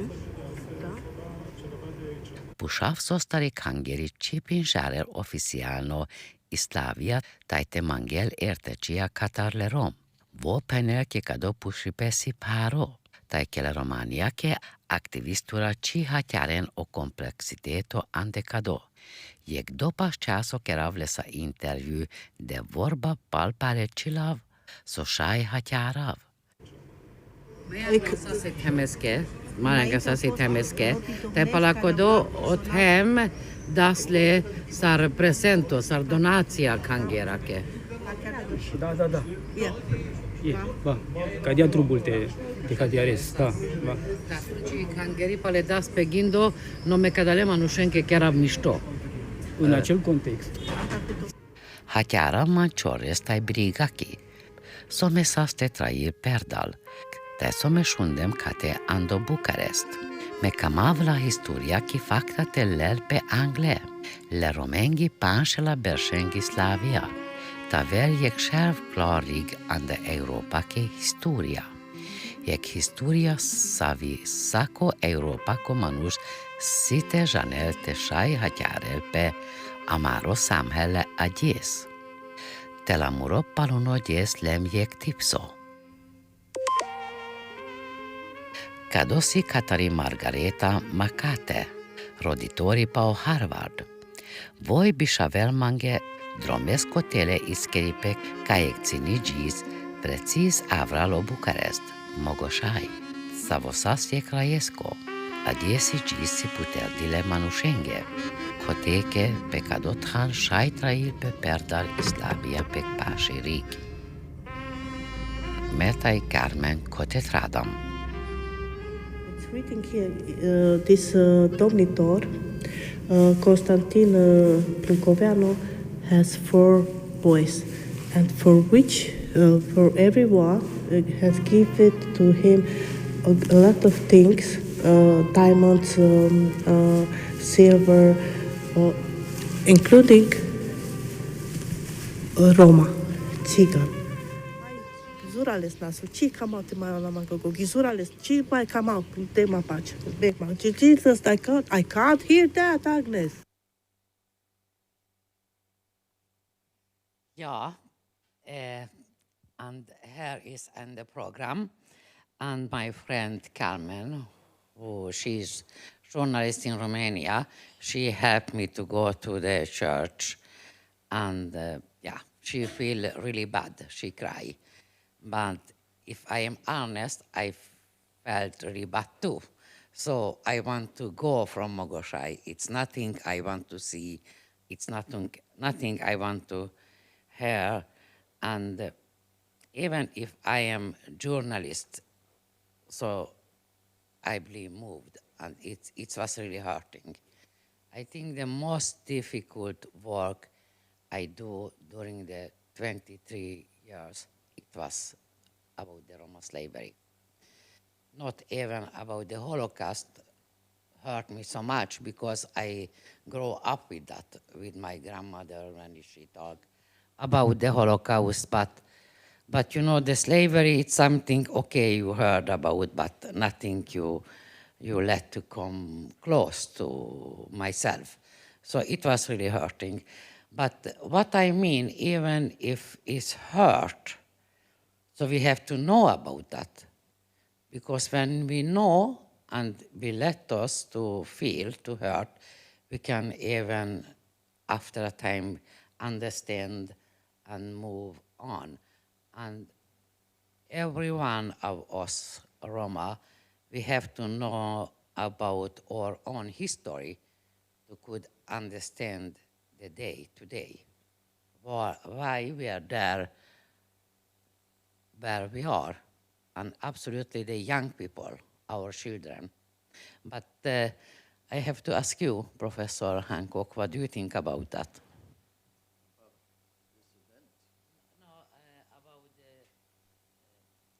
importance, alltså varför det är viktigt att historien. We have spoken about today activism, the role of arts. We have talked about education, and we have now got a glimpse into media production. And I think, Agnes, like one of the questions you're raising is like, what role can media play here? Why is it important? Yeah, absolute media have a really important roles to do what we do in Radio Romano. We go back in our history and make documentary program and even podcast program. So now we can say we are really nice to show our history, but it's the most important what we do. We don't not only make history program for the Roma, but even for the Swedish people in P1, which is the biggest Swedish program in Sweden, documentary program, and our programs sense in Swedish language too. So we learn not only our Roma, we learn even the Swedish people, because that when I say the Roma history, this is not only the Roma history, this is the European history. So it's my history, but yours and the Romanians and the Hungary, they're our history. When you ask about the role of the media, there's actually two sides to that, because we could discuss the general media, the global media, or we could discuss Radio Romano, which is directed at a very specific audience, which is us. And I think this ties nicely into a theme that has been running through this whole 2 days about how much we know and how much is not known, how much we don't know, and how to get the word out.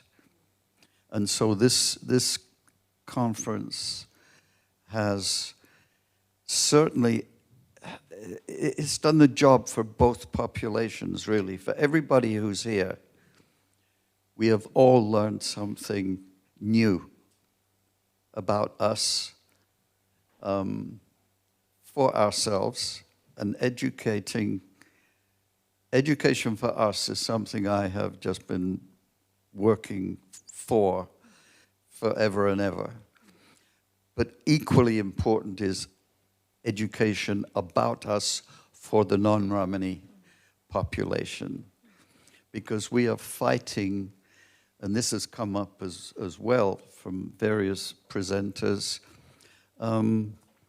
People have a perception of us that is not in our hands. When I taught Romani studies for many years, I would, always, it was only non-Romani students. I didn't have Romani students. Hundreds of Romani people in central Texas, where I live, but never at a university classroom. So I would ask the students, and I wouldn't say Roma, Romani, I would say gypsy, what is a gypsy? And of course they would give me the predictable. And I'd say, where does this come from? And they'd say storybooks and movies. And so from the very beginning, I would say, well, we're going to deal with the gypsy, which is a fictitious character, not created by us, and the Romani people, who are real people. And then I take it from there. And a big part of the problem that it's an uphill battle. It's an uphill battle is deconstructing the Hollywood gypsy. And it's at events like this that we are slowly chipping away at the fictional image. But the fact is, and I've got a couple of quotes here.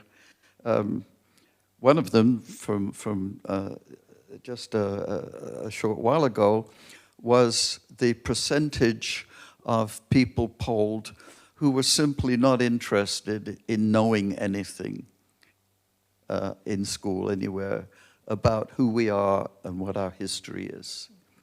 And I have a quote very similar to this in something I did about the Holocaust. And a professor from Hungary said it's not that people don't know there were Romanis in the Holocaust. The reason we don't hear much about it, and his exact words were, people are just not interested. And this is a real problem. They're just not interested. So what we have to do is let people know, okay, it's nice to think about happy dancing gypsies and music and bare feet and guitars and wagons. But you also have to know that that is not the real Romani population. They call us the biggest minority in Europe. We're not the biggest minority in Europe. We're the biggest non-territorial minority in Europe. But there are lots smaller and larger minorities who have countries. But when they call us the biggest minority, they mean the only ones with no country of their own. That's what people mean with the wording. About this event, for me, it was, at the personal level, it was wonderful to be with old friends and to be back in Norway. It was just lovely. But at the same time, it was wonderful because where I live, we don't have events like this. The events we have like this are almost all of them organized by Magda and don't deal with Romani Americans. The discussions are about the Romani situation in Europe because Romani Americans, and you'll back me up on this, are just not involved in the way European Romani people are involved. And so to be here and to see this electricity and energy, it's lovely, and I wish we had it in the country we've moved to. Do you agree? Yes, it would be lovely. We just don't have it, and there are reasons for that, easily explainable reasons, but we just don't have the activism. Similarly, in Central and South America, and it's no exaggeration to say that a quarter of the global Romani population lives on the other side of the ocean. In North and South America, there's millions of Romani people, but just not involved in the way people are here. The theme, obviously, was the period of slavery, the 5 centuries or more of the enslavement of our people, which is the other big event besides the Holocaust. These were not the only 2 major events, but these were the 2 huge ones that have affected us in many ways, and for which we still pay a price. So getting the details, shocking details. I had tears in my eyes listening to the presentations yesterday. that I've been finding out and writing about the slavery period for a long time, but there's so much I don't know about it, so much I learned yesterday that just, it was like a knife in my heart. And when I hear people say, I'm not interested, this makes me so angry. And I have a t-shirt on underneath here, which is a fist. In our language, our word for fist, and some people say dukum, and some people say dumuk. I prefer dukum because it contains the word duk, which means pain in our language. And we have pain, but the word pain is in fist, which is pushing back. We have to understand our pain, and we should be angry. Our response to problems has traditionally been to turn around and run away. Break up into small groups, disappear, change our name, do anything not to be involved with problems. We don't stand up and fight. That has to change. And that would be a whole area of discussion. The other thing, talking about today's topic, particularly the last one, the education, we are dangerously close to replacing the interpretation of the word which is now being discarded, which is gypsy, but it's being replaced with Roma. And I've written about this. It's a losing battle for me, because people are going to say Roma. She is a Roma woman. And to me, when I hear that, it sounds weird. I have a quote from an interview with a Sinti man in Germany. And the reporter starts out by saying, this Roma is a Sinti man. Well, he's not going to call himself a Roma, because his group name isn't that. His group name is Sinti. Roma for him means a bunch of married men. But that's another area to discuss. What I'm getting at is this, whether you say gypsy or Roma or Romanese or whatever single word you use, there is this overriding tendency to generalize.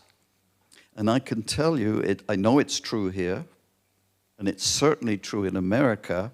And I should say this too, because when European Roma come and visit us in America, they are surprised at how old-fashioned they are.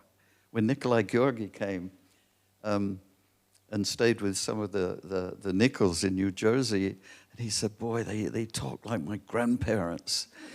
And that's generally true for immigrant groups in America, because they've kept what they brought with them, what their ancestors brought with them. And so when we talk about Roma education, who are we? Which Roma are we? Which Romanese are we talking about?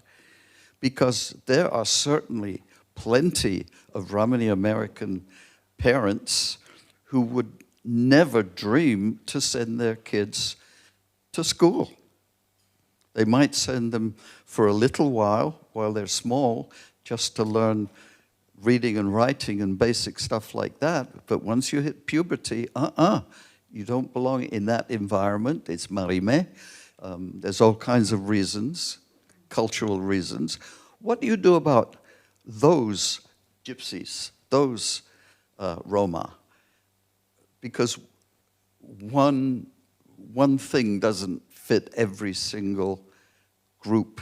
You've got, what is it, Fred, in Sweden, 6 or 7 different endaya in one country who don't even get along with each other. And more. So when we talk about sharing space, are we talking about sharing space with Gaje or with each other? Because this is my other cri du cœur, is how we cannot cooperate with each other, and it is so aggravating. And I've got a few things I wanted to say, but Aggie, let you take over for a little bit, and maybe I'll come back with some more thoughts. And we have 5 more minutes, so because we have people going to the airport, so we have to be on time. But I just wanted to thank you, Agnes, that you shared with us parts of your documentary, and it goes without saying that everyone should go and find it online and listen to all of it. And it is a fantastic documentary. Thank you. Yeah. And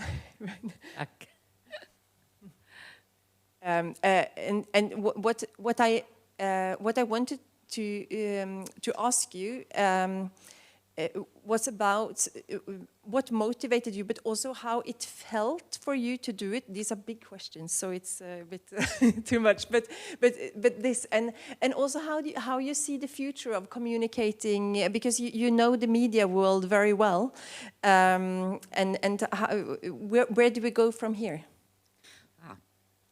Yeah, but was okay. It was long time. I think okay, I want to do something about the Holocaust and slavery. But first, I think I want to go to SVT and do it. But SVT they don't want me, and SVT is the Swedish television. But my boss, Anna Saragwati from Swedish Radio, she's sitting there. I talk with her, and she told me, wow, it's a wonderful idea. And she talked with the Piet, and that way, me and my producer, Lotta Malmsted, we go and work together. And yeah, about the Holocaust, it was not so difficult to find, but the slavery for me, it was really, I think, what you do, Agnes, what it will not be possible. It will not work out. But especially when my producer, she told me, Agnes, you have to find place in Romania where the slavery was. And I said, what? What you say? How could I find a place? It will not work. But then I meet Margareta Mataki, and she told me about that terrible place, Mogoshai. And even I found a church, a Zlatari church, which I think it's, because they come from the Roma group Zlatara. They come the name from. And in every church you see where the Roma slave works, and they are so rich. So, and what I feel when I go to Romania, directly, my name, Lakatos. And you know, Lakatos, the typical Roma name in East of Europe, not only in Hungary, but in Romania and Slovakia. So when I go in the hotel, and directly when I say Agnes Lakatos, I feel you want to put me down. But you know, I am the journalist. I put him down. So you know, so this is my first reaction with the Romania. And when I say the people there, the Roma people, I say the hate. It was pain. And you know, when you get your own history in your face, it hurts so much. It hurts. You know, we know all the time the black people were slaved in US, and it's for me was hurt too. But when you get to know, it's something else to her, but it's something else to look to see at you. It was your own people. So when I go and try to to read my text in the radio documentary. I could not make it directly. I cry. I could not. So Lotta, she said me, okay, Agnes, take it easy. And yeah, it's took time. So yeah, it's hurt. It really, really hurt. But still, now it's go 2 years, I think, like that. And now I can say, I can understand that story, and I know it will hurt my grandchildren, your grandchildren, but they still have to know, because when they know their own history, even if it will hurt, they can even change the day today. So otherwise, the young people, they don't know why I don't like the not Roma people, why I don't want to talk with them. Just only their hair is dangerous, we don't want, but they don't know. So they will never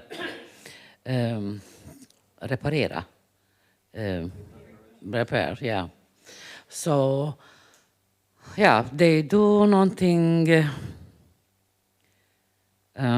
jag vill säga att de beter sig på ett sätt som de själv inte förstår varför. Du vet, ungdomarna, våra dagens ungdomar, det finns något motstånd. They behave in a way that they don't even know themselves why they behave in that way. I think this is so much in the... this is in the history, but history they don't know about that. But when they understand the history, so I think it's easier to move on too. And our responsibility, one is media, but not only media. We need the researcher, we need every one of you, every person of you. We need to help us to move on. Thank you so much, Agnes. And we actually have to come towards a closure, but I will give the word to you in the end. Very, very quickly. There is a saying which is, he who wants to control you will never tell you the details of your history. When we know the details of our own history, we won't need to wait for other people to tell us who we are. That's the first thing. One more thing about reparation in Romania and the wonderful thing we signed today. There are people who deny that their ancestors were slaves. I was a guest at the house of a well-known singer, Gabi Lunca, some years ago in Romania. And she was so proud to say, my ancestors were never slaves. Well, how are you going to figure out who gets compensation and who doesn't? It's a little bit like the plan some years ago with the IRU to issue Romani passports. And the question immediately was, well, how are you going to verify that a claimant really is a Romani person?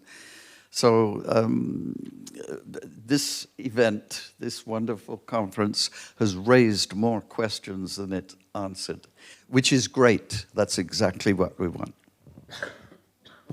Thank you so much. Norwegian milk chocolate.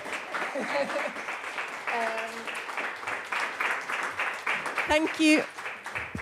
Thank you for this, and thank you both so much for having been here and all your contributions. It has been such a great honor to have you.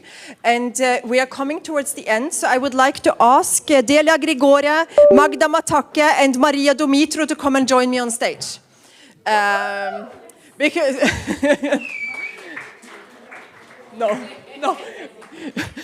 They have stopped listening to me. The project is over.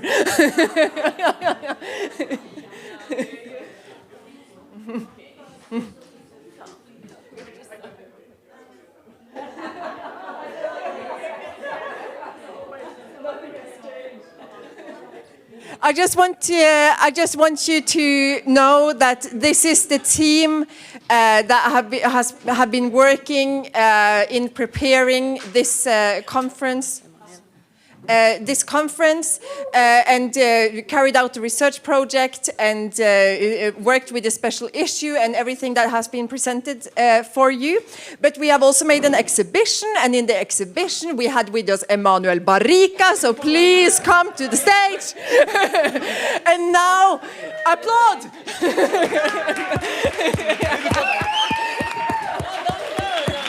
Thank you so much for having joined us these 2 days, and also to those who have been watching online, and it has been wonderful. Thank you. Okay.